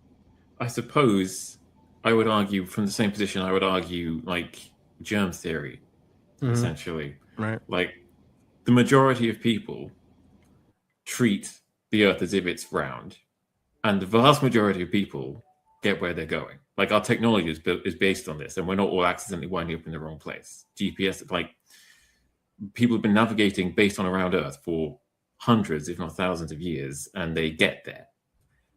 It just seems to make the idea that we could develop a system based on a round Earth that accidentally works on a flat Earth doesn't make any sense to me. I have to add really quickly, though, if you really, and maybe this is just my ignorance on this topic, but if you think about it, is it not based on a flat map scenario anyway? Like the GPS scenario, you're basically using No, because they had issues, like, for example, they had issues for a long, long time with correctly calculating longitude. Right, but these are kind of different conversations, though, right? Like, because if we're talking about like you getting somewhere, that's what I was really referencing. Like that we get lost when we're driving somewhere. That's ultimately based on a flat map design, if I'm understanding. Well, I was talking more grandly about traveling like cross oceans and stuff. Okay. People were using the stars, whether the stars are real or fake. They were using the stars. Well, that's a good point too. Yeah, definitely. Well, these conversations definitely overlap. So I don't know if that was the next. They were also good. Sorry, and yes, and they were also using the movement of the stars, which to help with navigation, and all the movement of the stars certainly supports the notion of us being on a rotating ball. Well, here's an interesting addition to that, right? So you can make the same case. Okay, I argue you can pretty clearly prove that people have done that and are successful in doing so. Would you argue that one point then proves the Earth is round? Maybe not, right? Maybe there's another, or even the GPS. Maybe there's an adaptation that makes it. The point is that these things shouldn't be taken as absolutes on either side of the conversation. But the space part of it I was going to go to is, it's the same conversation at the end of the day, and the moon in all of it. It's really just the same point, because it's a comical, like the special phone call from the fucking cord in the office, straight to the moon, real time. Like, really? That didn't happen, guys. That's not, they can't even do that today in real time. Or the idea of the maps that we know that they lied about, the edits you can prove, the overlapping identically to, what was it, in New Mexico and the terrain there. Like, they lied, guys. That's a fact. You can clearly prove they lied to us about stuff, but I don't think it proves that it's because, that means that flat of the moon didn't exist, or they couldn't do it. There's all these different possibilities. It could, it could mean that they lied about the space race to convince Russia that they did it first, or because they found something there they didn't want us to see, or, and there's so many variations to it, but I think it's the same point. So if you wanted to get into the space side of it, Kit, I think that's the same conversation. Well, I just want to add one more thing to that real quick. Just that one of the things I always say to the flat earthers, and maybe it applies to some of these like more outlandish theories, is like, what does it change, right? I mean, I get that the flat earthers are like, if this is the truth and space is fake and all this is fake, then this is the biggest lie ever. And this changes everything. It changes history. The Jesuits, switched us from flat earth maps to round, there's the whole thing, right? I guess I could see that. But for me, ultimately, if the earth is round or flat, they're still working on technocracy. They're still building the digital dystopia one way or the other, whether it's turtles all the way down, whether it's a hollow earth, round earth, flat earth, whatever. Everything is still like, I can't get out of it. I can't get out of the dome. If it's a simulation, I can't get out of the simulation. So I might as well try to improve it as much as possible and work to stop all the tyranny. That's just kind of where I come back to this stuff. Yeah, I mean, I suppose to a certain extent, there's like, you go, Kit. I suppose you would argue, like, you're all stuck in prison working on a prison break, and there's one guy says, yeah, but the prison isn't real, guys. But at that point, it becomes an unhelpful thing to talk about. Like, maybe you are, maybe you aren't, but I believe I'm in a prison and I need to get out of it. So let's talk about that when we get out of the prison. They said we would be in a FEMA camp and the flat earthers would still be debating if the earth is flat or not. I don't know why that was so funny to me. That's just hilarious. I mean, it's really, what's the result of debating that? But, we arguably, I guess you could argue if you really had the means, you could get out of this planet or prove that. In a prison, less likely, but that's still Larry's point, because we go through these kind of fruitless, exercises in a lot of ways. Not every conversation we're bringing up, but I think part of it is that's the point, to pull us into some of these things where the endpoint is never, at least at the moment, not clear. So we end up grasping at what we want, and the partisan fills the rest of the blanks in, and that's kind of how it goes today. There's also going to be an argument over whose FEMA camp is the most libertarian. God, crazy. Yeah, and I would say as well. Also, to the flat earthers, if let's say that if we can be open to the idea of the possibility, perhaps, that not everything we've been told about geometry and everything is what we think it is true. But equally, therefore, it might be worth being open to the possibility that the thing that you're talking about is a psyop, because if it is a psyop, in terms of distraction, diverting you away from things like actual dystopian control mechanisms that are being enforced upon us, it's perfect. You can spend your entire life debating something that you cannot possibly resolve unless you get into a spaceship and fly out of Earth's orbit. Right. You can spend your whole life engaged in that. And you might think it's very, very important, but that won't stop the rollout of a dystopian technocratic control system. Ian's right. Let's crowdfund for an Antarctic expedition, you guys. Independent Media Alliance. We're going to. They did it. The flat earthers did it recently. I know we're almost ready to move on. I have friends who are involved in that, and one of them who is still a hardcore flat earther. And I asked him, I said, so what did you think? You had two round earthers and two flat earthers, and they went to Antarctica. And I said, so what was the thing? And he's like, well, they disproved some of our claims, but we still think there's more questions. Like, they still didn't let it go. Right. Even I don't think there's any way to dissuade people if they believe, obviously the mainstream would say the same thing about us. These conspiracy theorists won't let go of their theories, whatever. But yeah, even going to Antarctica didn't solve anything. Really quickly, to address what the conversation in the chat that Derek was commenting on, or commented within. First of all, to clarify for the people that act like this is a Q&A, guys. People ask questions and we respond to the questions. So it's like, that's why this conversation is being had. But what's important is the way the conversation is not just about the topic, right? It's not that we're trying to influence, promote, or not promote one of these topics. It's about the critical thinking, in regard to this. And what we just came to right there is that, look, if you're in the chat and you're like, I am absolutely 100% convinced I can prove that. Okay, maybe you're right. Maybe I'm missing something. But if I'm over here going, I disagree, and you lay it all out, I look at it and go, well, I disagree. Then we just go, okay, that amicable disagreement is super important to be like, well, it can't be you're a shill or you're so too stupid to see it. It has to be, okay, maybe I'm missing something. I disagree, and you leave it there. That's what a lot of this is about, is the critical process. And I agree with most everyone in the panel. I don't think we have enough information to ever at the moment ever really know. And so ultimately, it behooves us to discuss it, break it down, and then leave it where it is, and not become some kind of, no planes, 9/11. Like, this happens every single time, and it's weaponized in order to keep us from seeing what's already there every time, We're just trying to have a fun Christmas Q&A, guys. Calm down. Right? Gosh. I really love the comment here. It says, I don't really care about flat Earth. I can't prove it myself, and I'll probably be dead by 2030 anyway. Who cares? I'm learning how to grow vegetables in 5-gallon buckets. And that's true, because the algorithm ghetto has literally come to my house. So it's like, guys, yeah. Yeah, that's wild. You disappeared there for a minute, too. We thought the HOA got you. That Mexican internet. What can I tell you?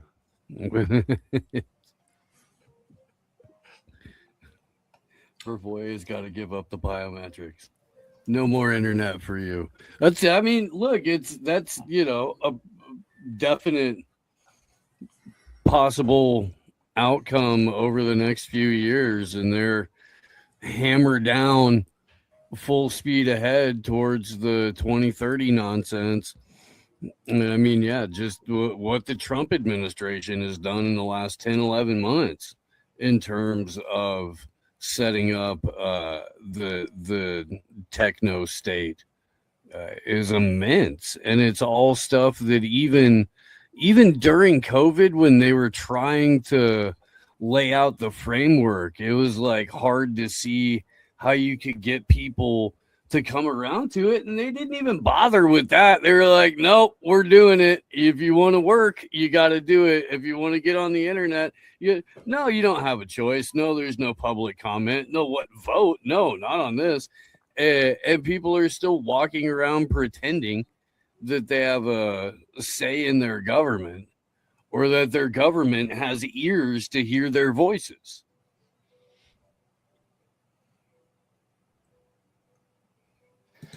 I got to go, guys. Thank you so much for this, Kit, for organizing this. Been a good one. And thanks to everybody who's commenting and all the questions. I'll see you guys at the next IMA panel. Awesome. Yeah. Thanks, brother. Take care, Derek. What do you think, Kit? Do you want to get us more questions, or you time to wrap?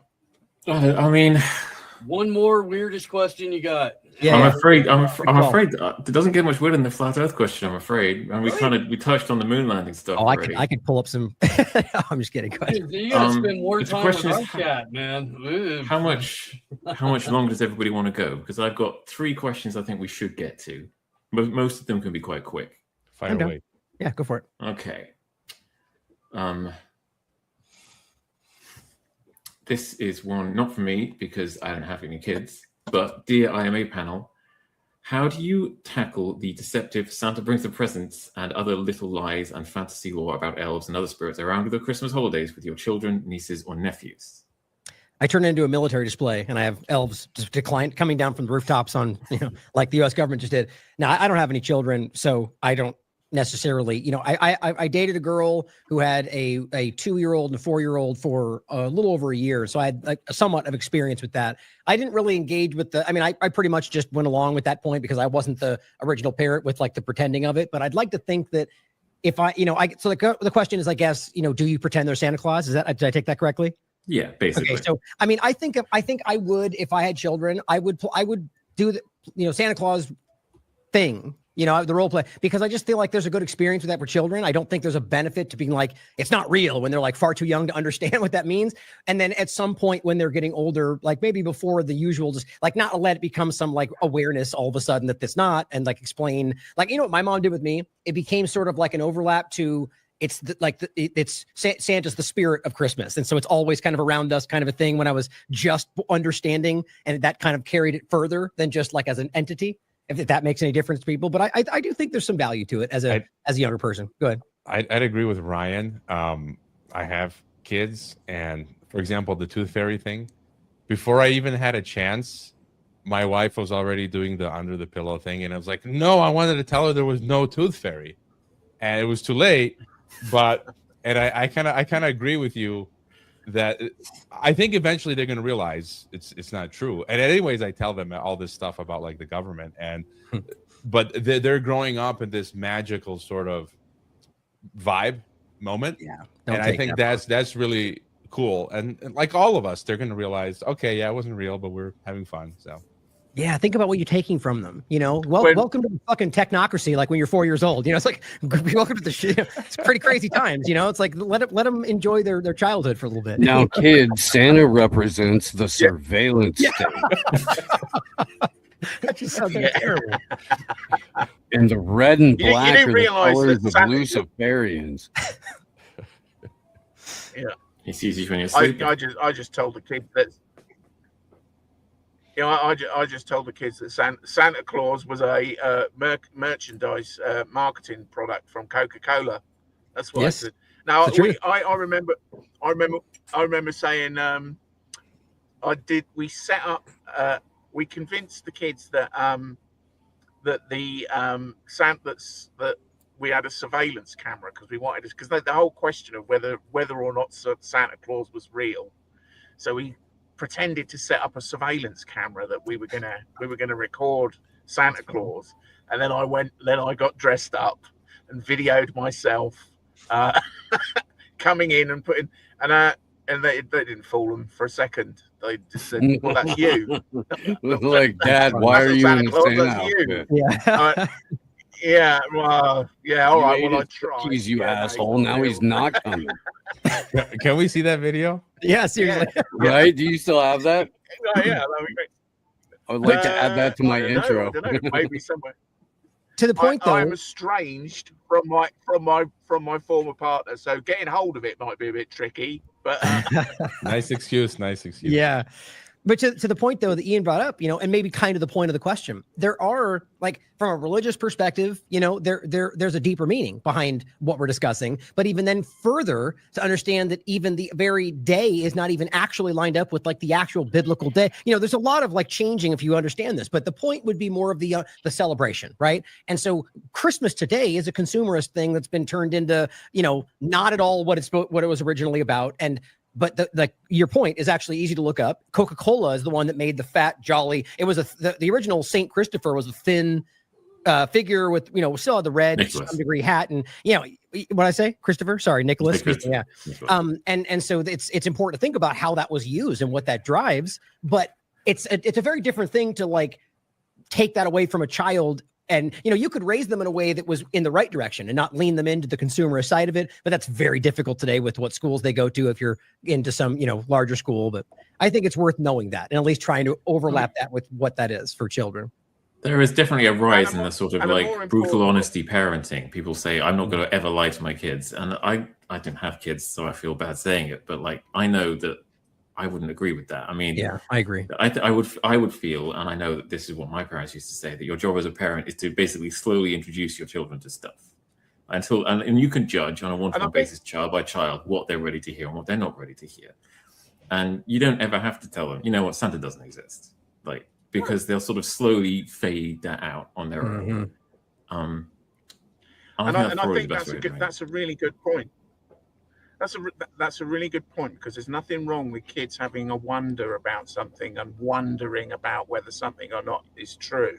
Right. And you don't have to be explicitly, in my view, you don't have to explicitly resolve that for them.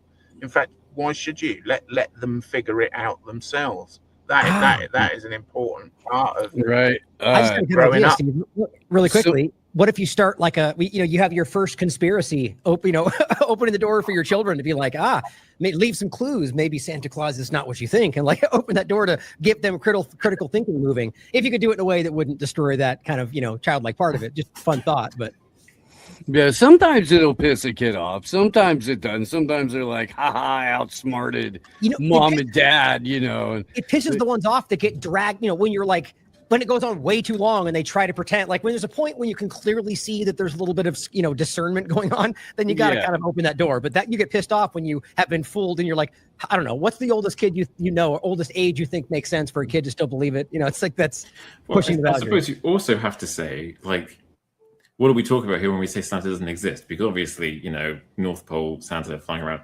There is a more sort of like Tulpa thought form spirit of the season aspect to Santa that does kind of exist. I mean, that's my mom sort of did. She as a feeling, it does exist.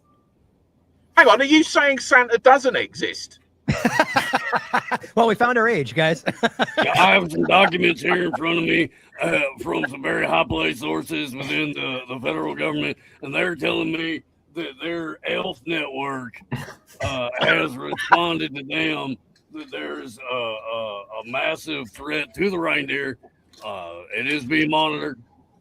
We've called in the Air Force and a tactical drone squad to protect. It's like, also, NORAD tracks Santa. NORAD tracks Santa's sleigh, so there's proof there. On a round Earth, Ian. Yes. Oh, what was No, it's not. It was NASA. I know we're going backwards a little bit. Just occurred to me. What did they? There was some government memo that referred to NASA as some nickname. What was it? Never a straight answer, right? That's what they used to call NASA in internal memos. Never a straight answer. Yeah. Right. Okay, 2 more questions to power through, and then I think we can call it a night. Sounds good. They're seasonal. They're pleasant. They're not at all weird. I'm sorry about that. Okay, Jerry Alatalo asked like 15 questions, and I'm sorry, Jerry, but like I can only answer one of them. I would have been here all day, and I chose this one because it's your best. What personal knowledge gives you good reason to remain optimistic that this generation will take right action in response to such truly wicked agenda challenges? And how do you maintain hope for the future? Good question. Well, I'll jump in. I mean, I think something I've been talking about a lot that I think Steve and I on the AM Wake Up talk about, and I think has been visibly shown to be the case over many different agendas for a while, which is, you know, my personal experience is that when you're doing what we do and you're tapping into this, that there's been consistent notes. And I think we're watching it right now with the conservative awareness around what's going on, you know, or the two-party illusion, or the Democrat or all of us awareness during COVID-19, that people are rapidly beginning to see long-held lies, or rather, you know, question and see through long-held deceptions. And I mean, that's being shown to us right now. Now, why, we can get into lots of different, you know, hypotheticals, but it makes me feel inspired every day that there are so many people that are starting to break these things down. And I argue that's why this is such a desperate rush to make this future happen, and why there's so much crackdown on, you know, everything's being thrown at us at once. I'm very hopeful right now that there's enough momentum to truly make something positive happen if we can actually marshal that in a real way, which is the real question. But that to me is what it comes down to, is that, like, when COVID-19, you could see it, guys, and you look back, I made this point many times during it, but the real one is at the end of it, there's people that took like 7 shots, how insane that is. And remember, they ended, and they still sort of are, by saying you need that 8th shot or whatever number it was, right? They were like, you need that one. That one's coming out. And there was like 7% uptake. And even right now, it's less than 50% uptake in the industry. So what it shows you is that even though it took super long, even they are like, yeah, okay, something's going on, you know? And it really did begin to show us that there was the majority was completely aware of it. I think we're seeing that right now in a lot of different conversations. Israel being I never would have predicted that people, rather specifically Zionism, that people would have actually been talking about this, genocide or not. We've seen previous smaller genocides in Gaza before, you know? And so anyway, people are starting to actually see these things, and it really does make me feel that there's at least possible for real change. And so that's what it is for me. And I think we just need to look at it to see it. Yeah, I would say that you know, the fact, and kind of really echoing something that you just said there, Ryan, is the fact that everything they are doing is designed around trying to control our behavior means that what they fear most is our behavior. So you know, we control our behavior. We have agency. We just have to realize it. And in specific examples of, you know, younger people, you know, there was just a simple thing. I saw a video the other day of a guy that was stopped in the street, and of course, this is just one young man that they've stopped in the street. But he was bang on it. He was only in his, he must have been early 20s, I would have thought, and he was right bang on it. He was not falling for any of it. He was questioning digital ID. He was saying that it's just a control system, that him and his mates weren't going to opt into it. So, I mean, I think, as echoing again what Ryan said, there is growing awareness, and the fact that that everything is geared up to control us means that the fact that we can exercise our agency is the thing that they fear. Gives us all hope that we can resist what's happening. And that's what they're trying to take away, right? Our ability to reason and think and discern. And in the moment we step through this, arch into the technocratic world, I think that's what happens. I'll add, we've never not made it, if you think about it. Yes. For thousands of years, we've continuing on. So I think that's hopeful. Yeah, no, I underscore what Ryan was saying, because we do talk about it pretty much every week. But I noted for years that the largest voting bloc in America is people who don't vote, followed by independents, and then people who are still desperately clinging on to the two-party illusion. And they're the best funded, and in a lot of cases they're the loudest, but they're not the most. And people need to remember that. They need to give themselves permission to talk about it. They need to, if you need permission to talk about it, I'll give it to you. Go ahead, talk about it. It's cool. More of us should. But it's that intentional compartmentalization and like fragmentization of everyone, where people are walking around thinking they're isolated and they're the only person in their community or their sphere, their job, whatever, who thinks the way that they do, because everyone is conditioned culturally not to talk about that. It's impolite, or it's this, or it's that. And for the most part, people are trapped in this, varying degrees of bubbles of like office approved nonsense small talk that just carries over, which is why authenticity resonates so well, which is why they're going after independent media, legitimate independent media, so bad. And it's also why you hear Chuck Schumer saying Nick Fuentes' name on the freaking Senate floor. They got to let you know who the freaking, ops are and all that kind of stuff. But it's also a reaction to, 10 to 15 years of just relentless, legitimate journalism on the part of an actual independent media. You guys have all gone pro people in your optimism. I'm going to go anti everything else. I'm going to say that my optimism would come from a repeated demonstration that the people in charge have a reach that exceeds their grasp. They can't do what they think they can do. I mean, we talked about it earlier with the internet. They set up the internet to control people, and within 10 years, it had been subverted to undermine everything they tried to do. It put back their agenda years simply trying to do it. And I think you could say, you could argue COVID did the same thing.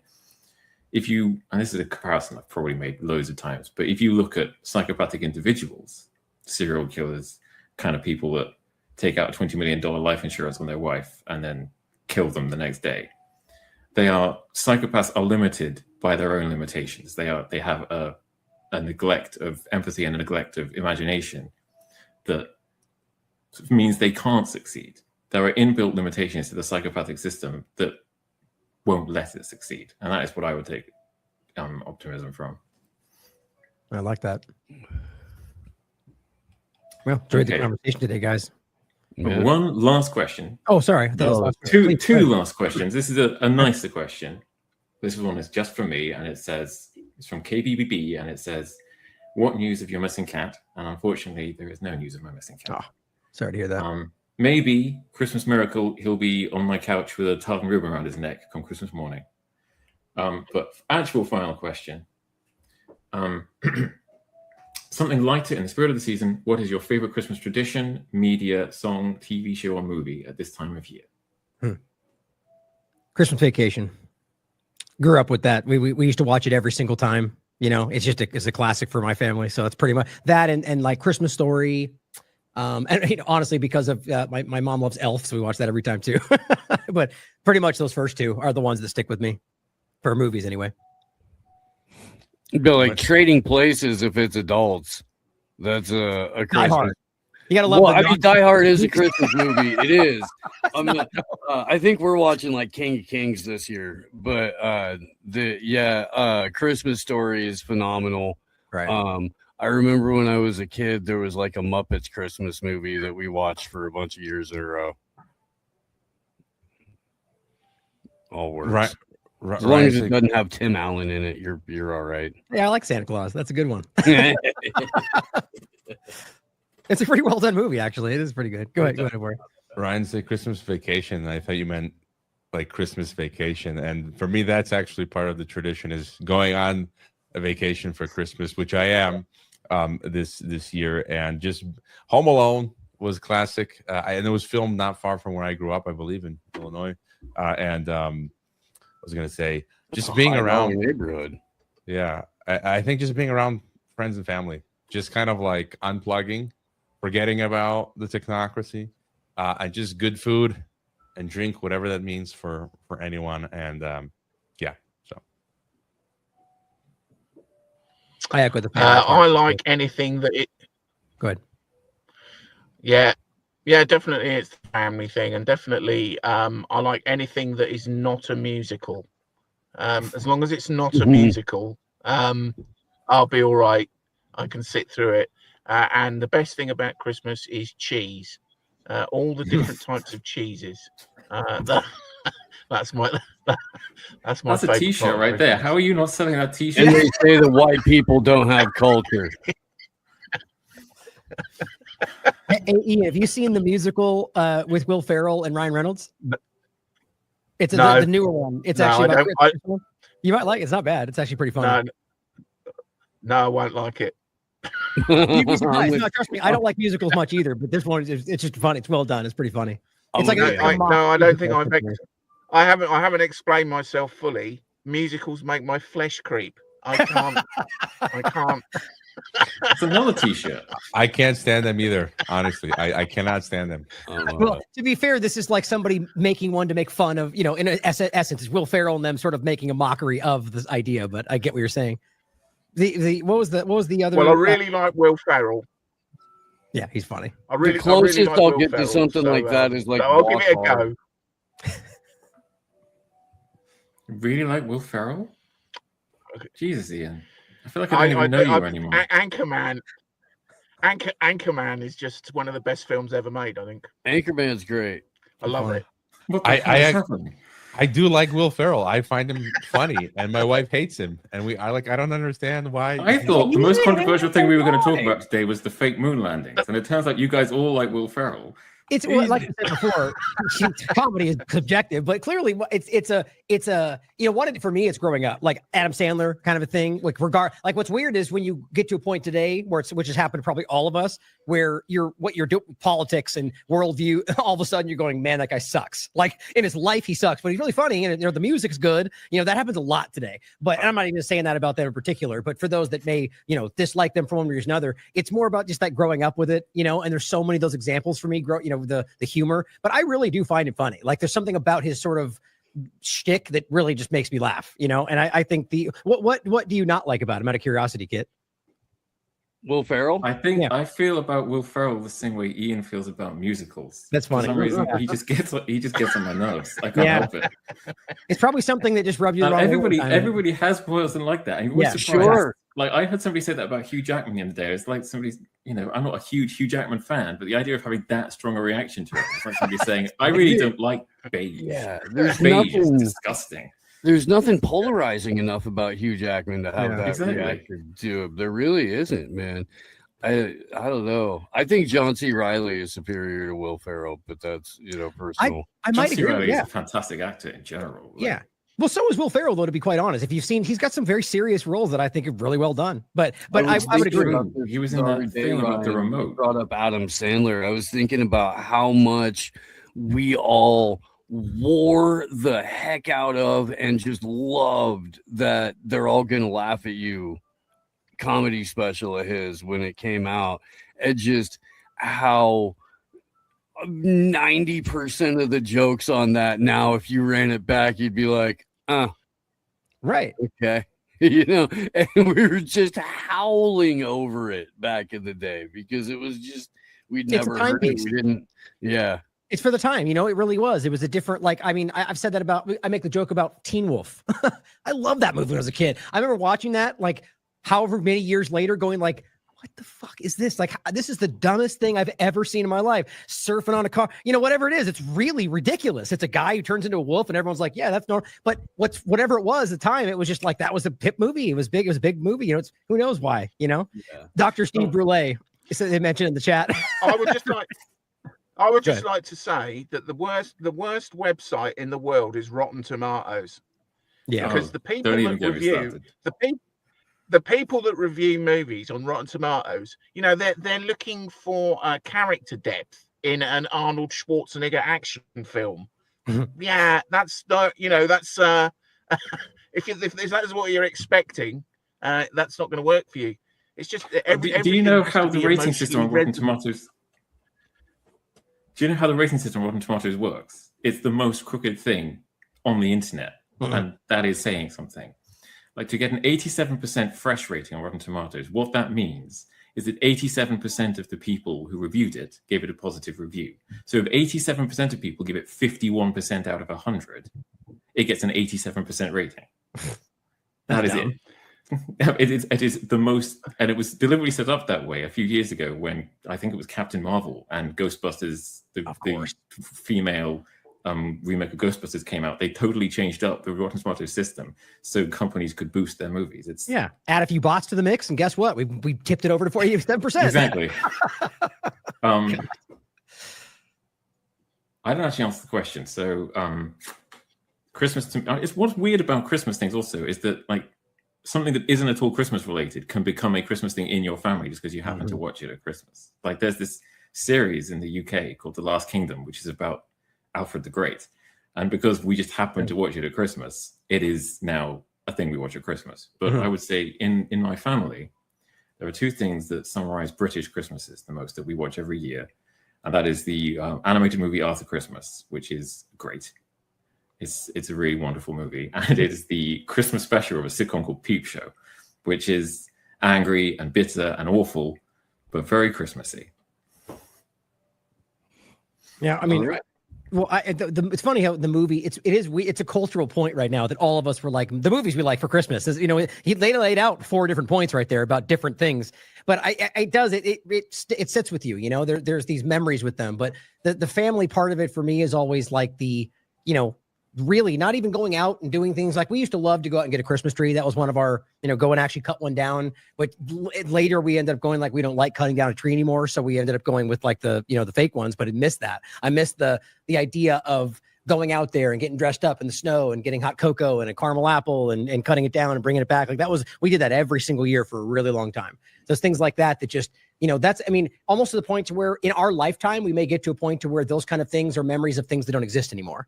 Not to put a negative point on it, but it's like, that's what makes it so great. Like these old ideas, you know, that you tend to look back on more favorably, you know, looks nicer in the past, but really just those kind of routines and memories, you know, I was going to say at home, just the collection of the family, you know, not the presidents necessarily, but just being there at, you know, Christmas night, fire kind of thing. I really value that. I no longer care for the Christmas tree, and I'm like, I wouldn't do it, but then my kid is like, no, I want one. I'm like, And then here in Mexico, the Christmas trees are like a third the size. They're like mini trees, so whatever. Yeah, we definitely got a smaller tree this year. I think she wanted an even smaller one than the one we ended up getting, but it's the first year that I haven't gone out and like got a fucking giant live tree in a while. Yeah, I like what one of the good things about kids growing up and not being around anymore is that you can have a Christmas tree that fits on top of the TV. There you go. You can watch your movies at the same time. Right? Right. Watch some Die Hard, trim the tree. All right. Yeah. I like what Rami Yeah. said, though. It's about, starting and sticking with your own traditions.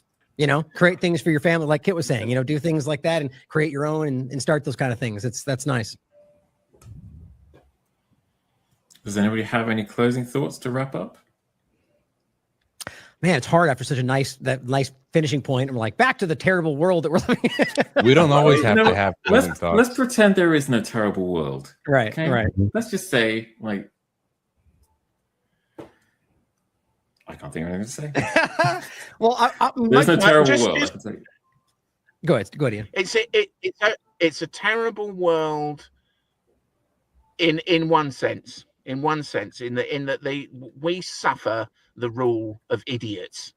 So it's a terrible world in that sense. But I don't know about you guys, but most of the time, and I think I spend time with the people that I love and friends and family, and we can all have a laugh. We can all have a laugh. We those are the things that make our lives worth living, enjoying ourselves, doing the things that we like, having a nice Christmas with family, all that kind of stuff. So life is not terrible. Mm-hmm. The situation that of being under the yoke of these idiot rulers is not a good situation. But life itself is not terrible. Life is great. And we can all enjoy ourselves, and most of us are fortunate enough, we are the people that, all of us, we are fortunate enough to be able to enjoy our lives. And we should make the most of that, because there are a lot of people in this world who are not in that position. So, let's just enjoy it because we should. That is a very good note to end on. Really quickly, Kid, just to be clear, at the point, I'm kind of being facetious. People that watch my work and stuff know that I genuinely think we're on a kind of a positive turn despite all the chaos, but to add to the, I'm sorry, I didn't mean to jump on the end point there, but I just want to make sure people didn't think that, that I'm like, the world sucks. Right. Because people Nobody thinks you're going to be a pessimist, okay? But people new to the work, though, because it's important, though, that with how crazy things are, that I think most of us, you know what it is? It comes back to this defensive point. Like, we're not black-pilled. This group is not a bunch of people going, we're all doomed and the world's going to end. Like everyone tried to frame this as in the beginning. There's a lot of solutions and a lot of positive things. And I really, echoing Ian's point, there's a lot of good in the world and a lot of amazing people doing good things for good reasons. It's all over the place. And whether the nice guys finish last is where we may be at the moment, I don't think that has to be the reality, So please, somebody else jump in so I don't have to steal Ian's final point. We did have a question in the chat about how do people volunteer to support the IMA on the back end. Well, remember, there's no financial mechanism. It's not going to be like that. There's not going to be any donations. There's not going to be. I mean, unless we all decide in the future. On the tech end and distribution end and stuff like that. That's mostly waiting. Like right now, share the content. Put it. People. The plan is we're multi-streaming. We all have the opportunity to post them if we want. The plan was to wait until we have the Odyssey portal, which just ended up taking. I mean, that was, like a long time ago. Yeah, and so, but we talked to them. They're still working on it. It's just they've had issues. But they're making positive. The point is, this is what it's about right now. And when that comes to pass, there will hopefully be a portal, a one location where everyone can engage with and share it, like as the IMA, and then act through that, sort of like a portal on Odyssey, go to our individual work as well.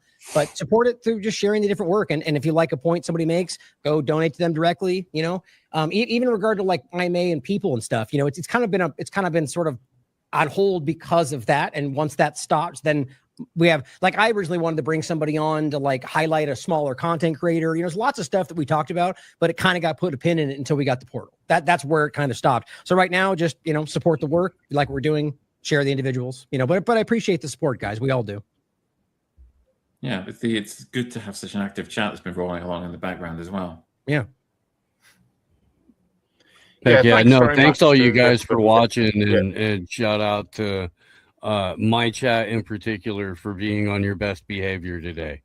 Good job, boys and girls. Okay. And can I just add, Ryan? Nobody ever told me there was no money in this. What am I doing here? I'm out of here. My agent specifically said It was in my contract. Right? I was supposed to at least get free tacos as part of my rider for every panel. I do not see any fish and tacos. chips. You're selling yourself short, Steve. Just make that the best thing about Christmas is cheese T-shirt, and that's fine. You're going to be compensated forever. There you go. That's true. I have a great merch guy. We'll get you hooked up. For the comments in the chat, Iconic and the rest of them are technically part of the group. They've joined in one in the past, but they can if they want to. That's the point. Go ahead, Ian. No, that was it. I didn't have anything else. Oh, sorry. Whoever jumped in, go ahead. Great conversation today, guys. I really did enjoy this. It is, yeah. Is everybody ready to go? or just no more final thoughts, because we started final thoughts like 15 minutes ago, and we're all so interesting. I'm all out of thoughts.